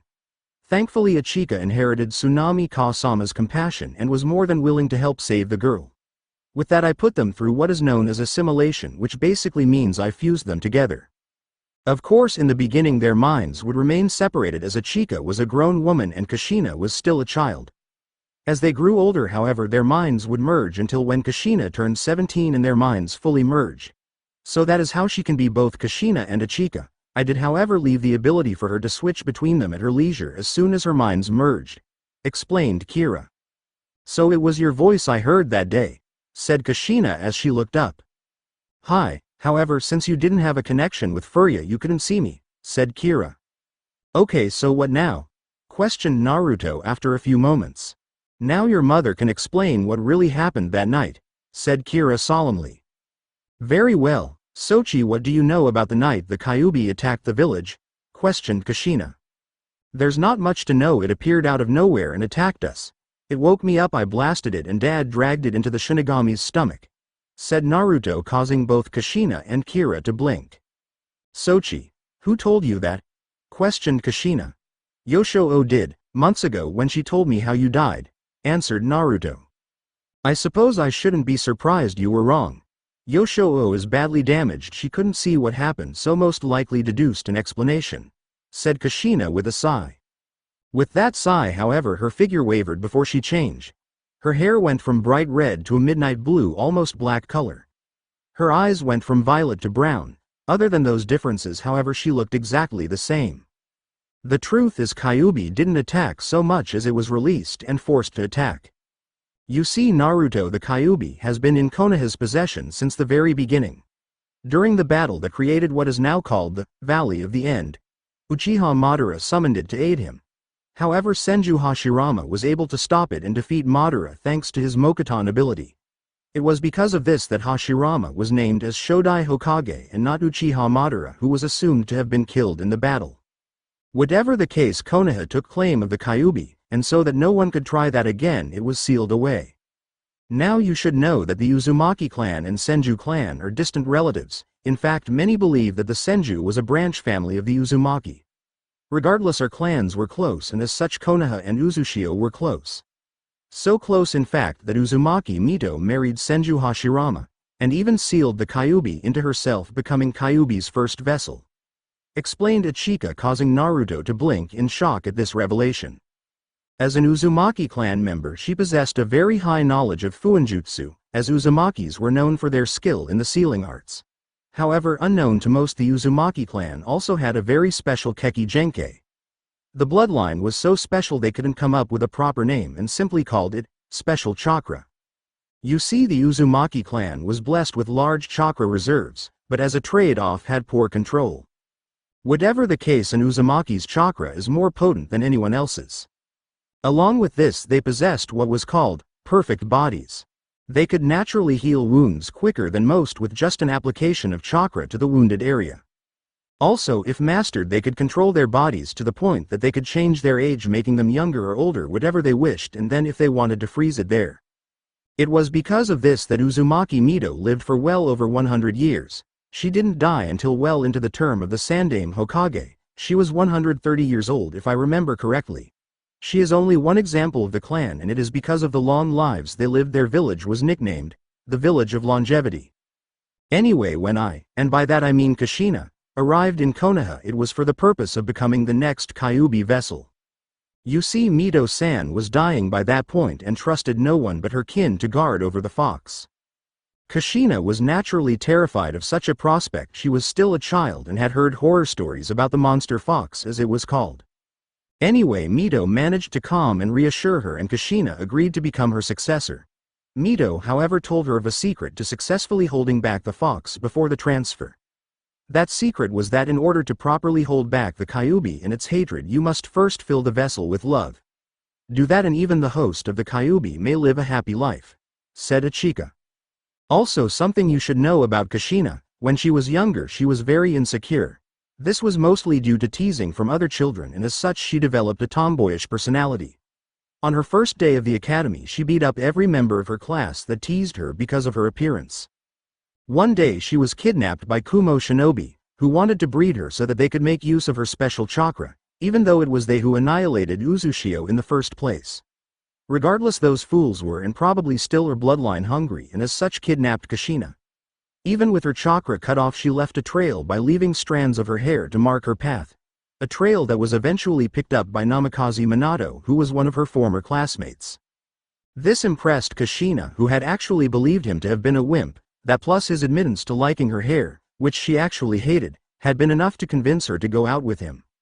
When she turned 18 our assimilation was already completed and our minds bonded, and by Kushina's 22nd year we had fallen for Minato and married him, and however unknown to most there was a flaw in the Kyuubi's seal. The flaw was that the seal would weaken during childbirth. I was led outside of the village where a place had been secured and ready for your birth.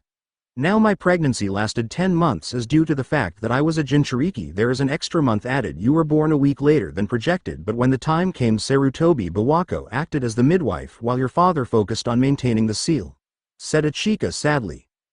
You can let him watch the rest, that's why he's here, said Kira. Come again, said Ichika blinking. Basically your family wants to know what happened and are using Naruto's genetic memory to see it, said Kira with a shrug before she snapped her fingers and a bright flash lit the place up. When the light cleared he was standing on a village street. Looking around him for a moment he easily spotted the Hokage monument with its 4 heads displayed. Around him were buildings and people, many of which he didn't recognize. Looking around he blinked in shock, finding his mother standing in front of him under her Kushina guise next to a rather old woman, and a black-haired woman carrying a baby, an Uchiha from the crest he could see on the woman's arm. He instantly recognized the scene as a memory that Kira most likely triggered. Didn't you have a girl? Questioned Kushina, bringing Naruto's attention to the conversation. Nope, another boy, said the woman with a smile. So what's his name? Makoto. Sasuke, said the newly named Makoto with a smile. He has the same name as Hijiran's father, stated the older woman. Yes, I'm sure he'll become a fine shinobi one day.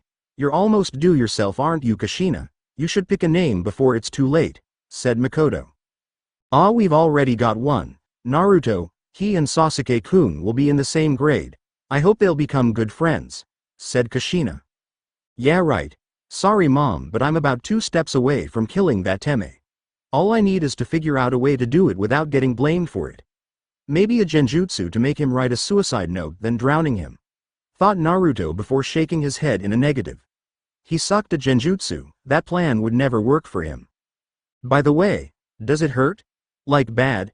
Questioned Kushina in a whisper, bringing Naruto back into the conversation. Well, even you're afraid of something. I'll be damned, said Makoto with a chuckle. Come on already, exclaimed the old woman before physically dragging Kushina away, getting a laugh from Makoto, who waved her friend goodbye. Remember, we need to keep your birth classified. Try not to talk to anyone while we're on the move, even your friends, said the old woman quietly, looking at Kushina once they reached a private spot. Right, sorry about that, Bawako-san, said Kushina, rubbing the back of her head nervously. So that's where I get it from, mused Naruto quietly. The fact that we're leaving the village for this is classified as well. Don't go screaming your head off, even when the contractions start, said Bawako. All right.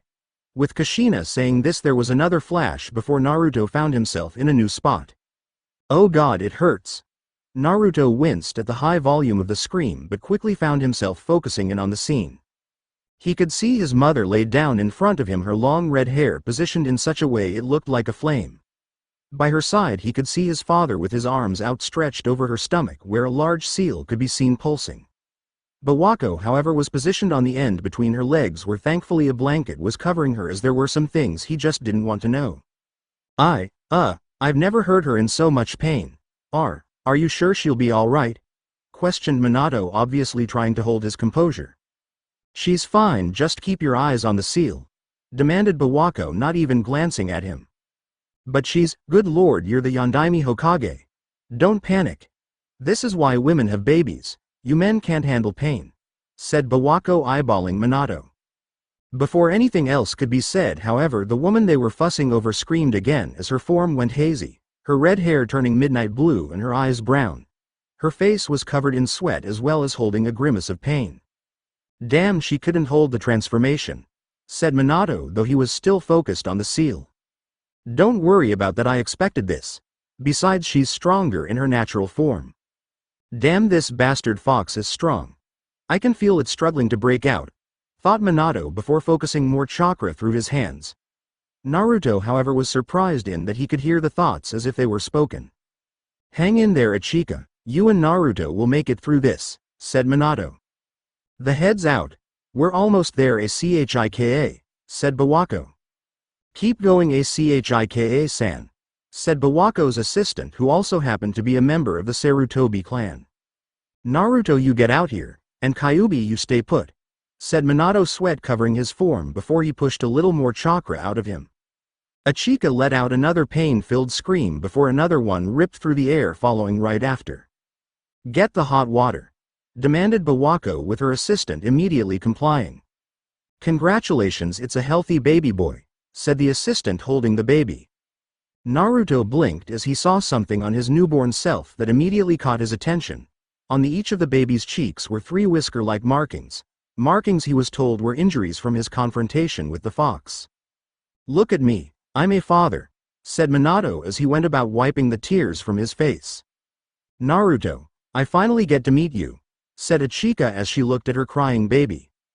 Okay, Ichika, I know you're exhausted from the birth, but we've gotta get the Kyuubi completely sealed away, said Minato, getting an understanding nod from his wife, who took a breath and shifted back into Kushina. Before they could act on it, however, the sound of bodies dropping reached them along with a gurgling sound. Turning towards the sound, the two were horrified to see Bawako and her assistant both on the ground with a kunai driven through the backs of their necks. Naruto was held in the arms of a figure wearing a hooded and solid black cloak and an orange and black mask over his face. Yondaime Hokage, Namikaze Minato, step away from the Jinchuriki or your son dies at the ripe old age of 1 minute, said the masked man. How the hell did he get through the barrier? Who the hell is this guy?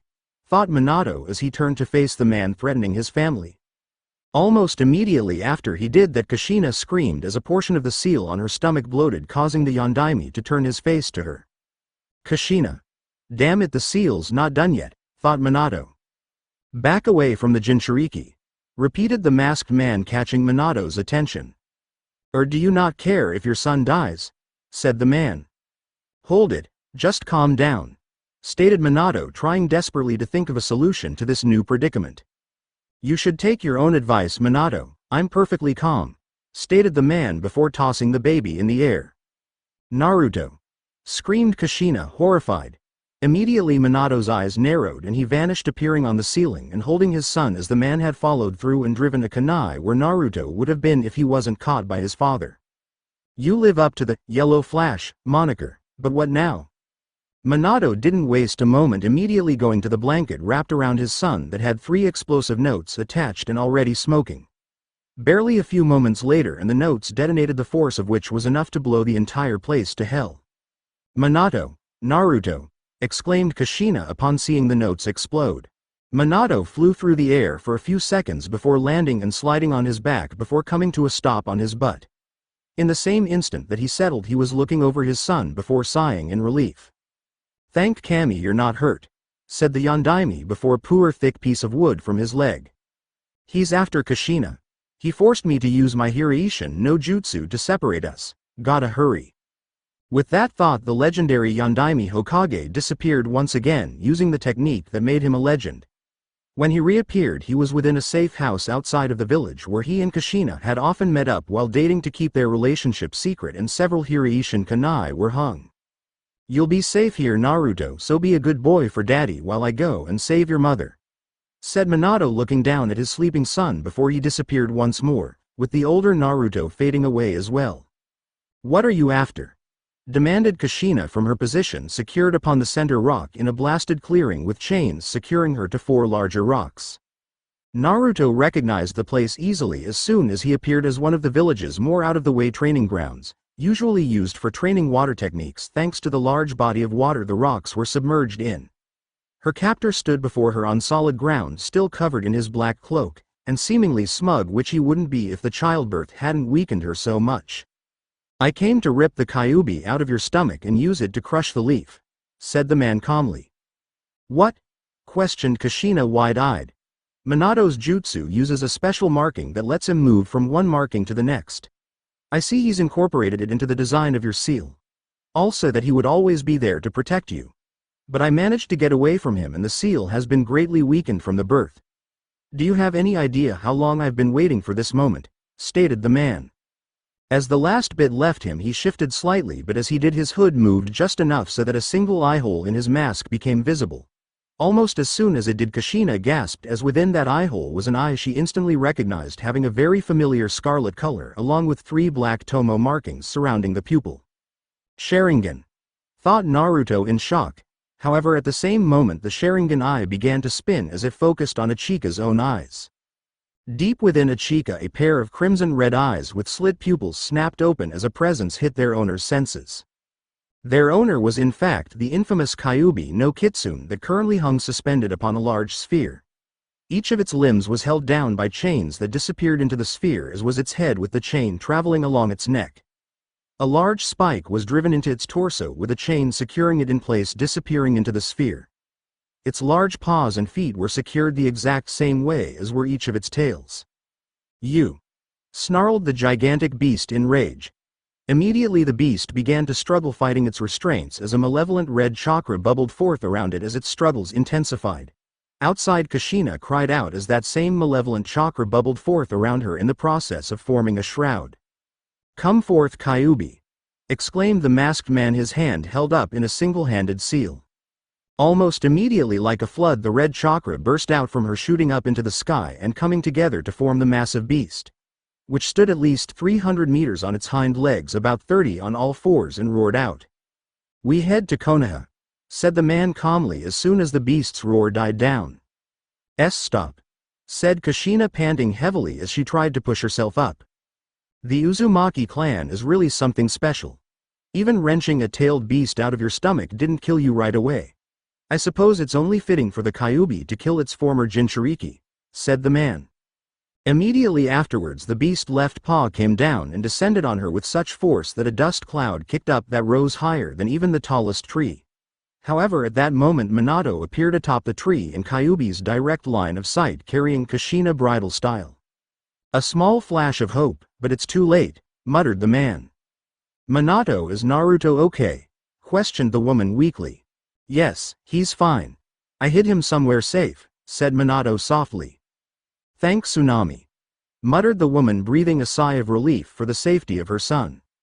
"Minato, you have to stop him. Stop the Kyuubi, they're heading for the village," muttered Kushina weakly, panting heavily.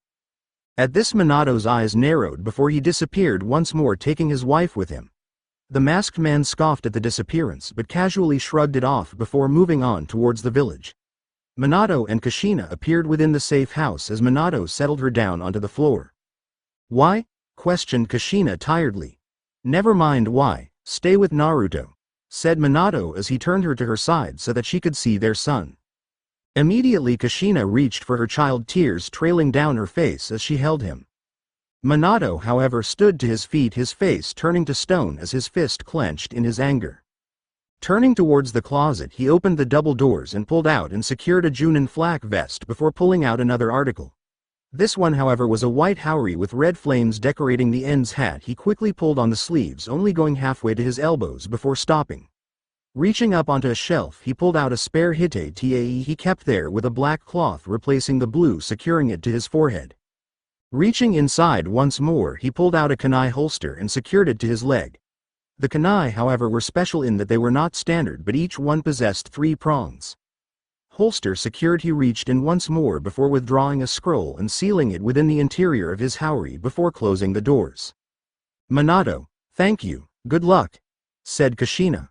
"I'll be back before you know it," spoke the man before he disappeared once more. When Minato and subsequently Naruto appeared again, it was on the Mont's head on the Hokage monument, both of them looking at the beast with narrowed eyes that was already terrorizing the village. Immediately the beast's head turned towards Minato and narrowed upon spotting him. "So you sensed me already," said Minato. At his words the fox's mouth opened wide as a ball of chakra began to form between its jaws. As the ball continued to grow, Minato simply watched it for a moment before scoffing. "Not on my watch," said the man, bringing his hands into a seal. As if it was a cue, the beast launched its attack, which quickly inflated to a size matching the beast's head. The ball of power shot off at extreme speeds only for it to disappear upon reaching its target. "Now then for a safe place to let the blast detonate," said Minato quietly. Almost immediately after he said that, the huge ball of power appeared behind the village, behind even the mountains in the background where no one lived, as it detonated a moment later, bathing the area in its red light and catching the attention of those who weren't already participating in the battle against the fox. "I need to tell the old man what happened," thought Minato. However, before anything else, he brought his left hand around in a backhand, nearly driving the three-pronged kunai through the head of his masked attacker, who somehow managed to catch the Mont's arm. Almost immediately the area around them began to be sucked in as if drawn into the Mont's eye, even Minato himself, at least before he disappeared and the man stopped his technique. He teleported. "Talk about fast. Next time I'll have to warp you the moment I lay a hand on you," said the man. Minato appeared outside of the village once more, where one of his special kunai was planted in the ground, landing on his side. As soon as he was settled, he began the process of picking himself up. My attack slipped right through him, and a moment later he was solid, trying to suck me into some dimension or something. "What the hell was that?" thought Minato. A moment later a vortex appeared within the trees before a familiar masked figure emerged from it. Does he use space-time jutsu too? Whatever he did, it must be how he moved so far after taking a Chika. He defeated Enbu under the direct got by the most powerful top-secret barrier we have, and must have known the seal would be weak while she was giving birth. Then, with the seal undone, he marched right into the village without so much as pausing to deal with the barrier. There's only one man I can think of that makes sense, and even then, if my wife wasn't from another planet, I wouldn't believe it, thought Minato. "Are you Uchiha Madara?" questioned Minato, causing the man to pull down his hood, exposing short but somewhat spiky black hair and showing his orange and black mask had only a single eye hole. "No, you couldn't be, he's long dead," said Minato after a moment. "Oh, I don't know about that," said the man. "On second thought, it doesn't matter who you are. Why have you attacked the leaf?" "Oh, you know, it's fun. Besides, it's part of my plan to start a war, to bring peace. Whoever the hell he is, it's incredible. He can control the Kyuubi, wield space-time techniques that exceeds both the Nidaime's and my own, and clearly has evil intentions. If I don't kill him now, he'll become an even greater danger than the fox," thought Minato. "If I teleport back to the village, he'll just follow me and things will get even more chaotic. Even if he really is Madara, I doubt he could hold the summon of the Kyuubi for very long. I'll just have to leave the village in the Sandame's hands and finish him off right here," thought Minato. Just after his thought process had finished, the masked man charged him and Minato swung to meet him with the three-pronged kunai he'd picked up from the ground. Just as Minato's blade was to meet flesh, the Mont's body passed through him and solidified just in time for a chain to hit his chest, which the man quickly went to tighten, only for Minato to disappear, having tossed the kunai in order to appear before it. He becomes intangible to negate attacks and then solidifies to counterattack. My only shot is to try and trade hits with him. But attacking at all is a big risk for him. If he can only hold the Kyuubi's summon for a short time, he won't want this fight to drag on. It comes down to speed. Whoever strikes a split second earlier will win. With that thought, Minato rushed his adversary, determined to be the victor of their battle. As they rushed each other, Minato tossed his kunai at the Mont's face and was not surprised when the weapon phased through him. As the man reached out to grab him, however, a spiraling sphere of chakra appeared in Minato's hand in the Mont's blind spot. In an instant, Minato disappeared just as the man's hand was about to touch him and appeared upside down, driving the sphere of chakra into the Mont's back, hitting him with such force the Mont's body forced the very earth to cave in. "Rasengan," intoned both the Yondaime and Naruto as one, as the Yondaime flipped so that he landed on his feet, the attack dissipating in mid-flip. "Damn it, he teleported to the kunai he had just thrown," thought the masked man. "That was Hiraishin no Jutsu, level 2, said Minato. In less than a moment the man managed to disappear and reappear across from Minato, clutching his left arm where Minato could clearly make out the blood flowing down the limb from his hand. In an instant Minato was before him, driving a kunai into the monk's gut, much to his surprise. Hiraishin no jutsu, he must have put that marking somewhere on my body, thought the man before his eye widened as he saw script forming on him from Minato's unoccupied hand. A contract seal? Are you trying to pull the Kyuubi from my control? Said the man. No, I already did. The beast is no longer your weapon to wield, said Minato. You deserve the title of Yondaime Hokage, managing to wound me and wrestle control of the Kyuubi from me in one move. But someday it will be mine again. The fox and this whole world will bow to my will.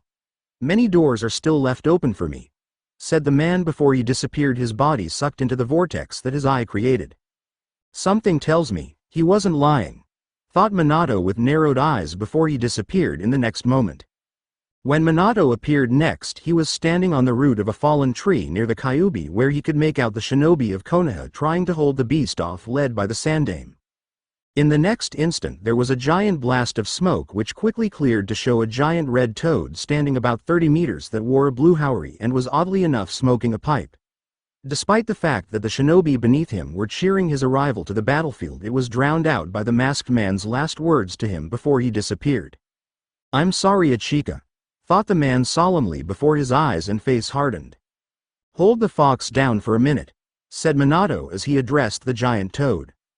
Look, I may be big but I'm not a miracle worker, said the toad. I just need enough time so that I can build enough chakra to get the fox and that blast out of here, retorted Minato.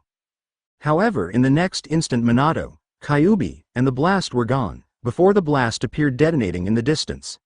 In barely a few moments Minato appeared within the trees of the forest, carrying both Naruto and his wife, who had reverted back into her natural state. Gotta put up a barrier, said Minato lowly. My chakra's almost dried up. Despite her retort, however, in the next instant chakra burst out from her back, which quickly took the shape of chains and in no time went about pinning down the fox, limbs, tails and all. As the beast fell, the ground shock which such force the baby Naruto was immediately awoken and began to cry. Sorry Naruto, I didn't mean to wake you, said Ichika, panting heavily.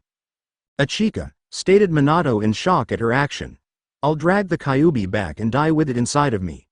That'll prevent it from coming back for a while. It's the only way to save you both, with the little bit of chakra I have left, said Ichika, panting heavily all the while. Thank you for everything, said the woman, smiling despite the state of her body and the dried blood from that had come from her mouth. Ichika, you made me your husband, you made me into the Yondaime Hokage, you made me this boy's father, and I, said Minato, only to be cut off.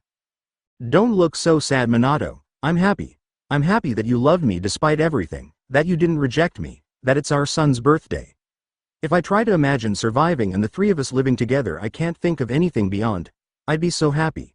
If I had any regrets, it would be that I won't get to see Naruto grow up, said Ichika, smiling. Ichika, you don't need to take the fox down with you. We can use our last bit of chakra, so that we can see Naruto one more time, said Minato with tears streaming down his face. Huh? Questioned Ichika. I'll seal the last of your chakra within Naruto with an 8 trigrams seal. Then I'll lead the Kyuubi away and finish it with a seal only a non-Jinchuriki like me can use, the Shikifuin, dead demon seal. Minato, you can't, using that I'll only be able to seal half of the Kyuubi's power. It's just too great, it's physically and conceptually impossible to completely seal it all. I can't let the Kyuubi be revived without a Jinchuriki. The balance of the Biju would be destroyed. But with the Shikifuin I can permanently seal away half of its power along with myself. And the remaining half, stated Minato, cutting himself off as a memory of a conversation with his sensei hit him. You know, you might actually be the destined child, said Jiraiya. The what child? Questioned the teenaged Minato. Sometime in the near future our world will be faced with disaster, stated Jiraiya. And the destined child will be its savior, thought Minato as he looked upon his son. Still he continued his sentence. I'll seal the remaining half within Naruto, said Minato, finally causing Ichika's eyes to widen. I know what you want to say. But Jiraiya's sensei spoke of the world undergoing a revolution, and with it a great disaster. Tonight I've come to suspect 2 things. The first is the masked man that attacked us. He is the harbinger of that disaster who will be the one to stop him. The Jinchuriki that will blaze the trail to our future. I just know it," said Minato, turning to face his sleeping son. "But Minato," started Ichika, only to be cut off by the man who'd already finished his chain of seals. "Have a little faith, he is our son after all," said Minato before announcing the name of his technique. "After I finish placing the seal, I'll place your remaining chakra into Naruto as well. You'll meet the grown-up Naruto sooner than you think. The time will come when he'll attempt to take control of the fox's power. You'll need to be there to help him." "Minato, he's our son," exclaimed Ichika. "That's why. I don't want him to bear such heavy burdens all on his own," explained Minato. "But why the Shikifuin? There's no reason for you to die just so I can meet him for a few minutes when he's older. I wanted you to be there for him. I wanted you to raise him. So why are you doing this? Why are you sacrificing Naruto just to preserve the balance of the Biju? To save this village or even this country? Why are you sacrificing yourself for me?" exclaimed Ichika in tears by the end. "Turning one's back on your country or village is just as bad as abandoning a child. You should understand. You saw Uzu, your country, fall apart. You know the pain of growing up without a home of your own, and you know that we are a family of shinobi," said Minato calmly. "Besides, even if I lived, I could never substitute for you. There are things Naruto needs to be told, things I could never say myself. That is a mother's job, and I need you to carry it out even if you only have the briefest of moments to do so. This isn't just for you, this is for Naruto. No child should grow up with no memory of their mother. Besides dying to make a better life for his child, that's the stuff you let the father handle," said Minato. With that, he summoned a small altar with candles surrounding it and a small mattress in the center, which he placed Naruto on. However, before either of them could move, the fox roared as it managed to lift its massive right hand and moved to bring it down on the small family. Ichika and Minato went wide-eyed, seeing it was aimed directly at Naruto, and both moved to jump in front of the boy. Unexpectedly, a sound resembling metal clashing was heard in the next instant, and both were surprised when the pain never came. Turning their heads, both were shocked to see what appeared to be 3 shields made of pure chakra holding off the beast attack. Even the Kyuubi itself stopped tilting its head as if in curiosity at the sight. "Impossible. Lighthawk wings, but how?" muttered Ichika in shock. Turning back towards Naruto, they were surprised to find the baby boy awake and staring at the fox, the boy's blue eyes glowing. Suddenly, the 3 pieces began to widen before it quickly took the shape of a circular shield with an indent in the center. Blue energy began to gather into the indented portion, quickly forming a small but steady growing ball of energy as the now rounded shield folded back. In less than 3 seconds, the ball was quite large and a hole appeared where the indent was before. The ball of power shot forward straight through the Kyuubi's paw and the limb attached before hitting the body and exploding, leaving laid out in front of them. The older Naruto was the only one to see Kira pump her fist with her other hand on the baby's head. Despite what had just happened, both parents were quick to snap out of their daze. Almost immediately, an ethereal arm shot out of Minato's stomach and into the fox before pulling some chakra back with it, which was quickly pulled into the mon's stomach before a seal flashed into existence. As the baby Naruto began coughing, both parents turned their attention to him to find he coughed up a small amount of blood. Turning back to his parents, he was just in time to see his mother finish a chain of hand seals before a seal appeared on the baby's stomach before it faded away instantly. The baby stopped coughing and fell asleep. Minato quickly flew through his own seals at a breakneck pace. A moment later, and a toad about half the size of a full-grown man appeared in a puff of smoke, sitting with its legs folded beneath it.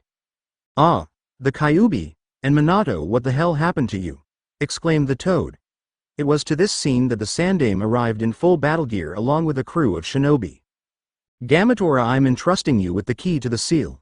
Hurry and take it to Jiraiya-sensei, store it with him." "I see, he intends to save the village by making his son the new Jinchuriki," muttered the old man. "Got it, goodbye," said the toad sadly before it disappeared before Minato grunted, coughed and spit up blood. "It's time for me to go, Ichika. I'm going to perform the 8 trigram seal and try to leave some of my own chakra too. We don't have much time if you have anything left to say to Naruto," said Minato, getting a nod from the woman. Ichika kissed him briefly before lying down beside her son and saying a few words in the baby's ear before kissing him, crying all the while. As she finished, Minato spoke up and told the boy to listen to his motor mouth, mother. which got a smile from the sleeping baby before there was another burst of light. When the light cleared, he was once again in the dreary halls that made up his mindscape, sitting on top of the water with silent tears trailing down his face. Kira stood before him while a pair of arms was wrapped around him from behind, telling him where his mother was.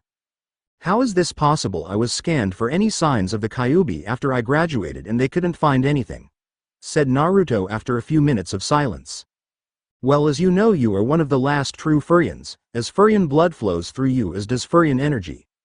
Because there has never been a true Furian Jinchuriki, certain things are different with you. The Kyuubi is there behind the cage and suppressed by your own power. When your Jiren abilities were unsealed, the Nine Tails was further suppressed. You actually almost woke it up during the battle in Nami, but you managed to control your rage and summon the pets I gave you. Over the past decade, the seal has been constantly converting the Kyuubi's chakra, allowing your body to absorb it at a slow but steady rate. This you can see in the pipes above us. The blue ones representing your chakra network and the red ones the Kyuubi's chakra. One day all of these pipes will be blue, said Kira. So why me? Why all this? Questioned Naruto quietly. That's a story for another time, Naruto-kun. You've learned much today, you need to digest it. I'm sorry to say this, but I have to cut your reunion now. I'm a spirit, not a goddess. I've been using my own energy so that your mother could speak to you. Too much longer and her own chakra will start draining, and you'll need her aid in the future, said Kira sadly. Naruto, listen to me. I need you to take up Kenjutsu so that you can wield my sword Zangetsu. It is an heirloom passed down to the head of the Uzumaki clan in every generation. The clan is scattered now, but any of them, even the branch members, will follow you should you possess it. It, along with every heirloom I had including the clan scrolls, is safely stored aboard Yoshoo. There is so much more I wish I could do for you. I love you so much, said Ichika, crying softly before her body faded away, leaving only the lingering feeling of her touch with her son. You said I have a destiny, said Naruto, standing slowly. That you do, and it is a grand one. I can see the signs all over you. I can't, however, tell you what it is, as the future is not set in stone but decided by one's own actions, said Kira. I wouldn't have believed you anyway. I create my own destiny, said Naruto. I'd expect nothing less from you. I'll see you soon, Naruto-kun. With that, Kira faded away, leaving Naruto alone within the mindscape, staring into the cage that apparently held the Kyuubi. Walking up to it, he stood so that he was just before the bars of the cage. I don't know if you can. Her seems you and I have a common enemy, a certain Uchiha we both want dead. The only question is, do you want his death as much as I do? Stated the blonde before he too faded away, missing the single slit pupil having red eye that opened after his departure before closing once more. The end. I hope you enjoyed this episode. Remember to subscribe and like this video. See you in the next part.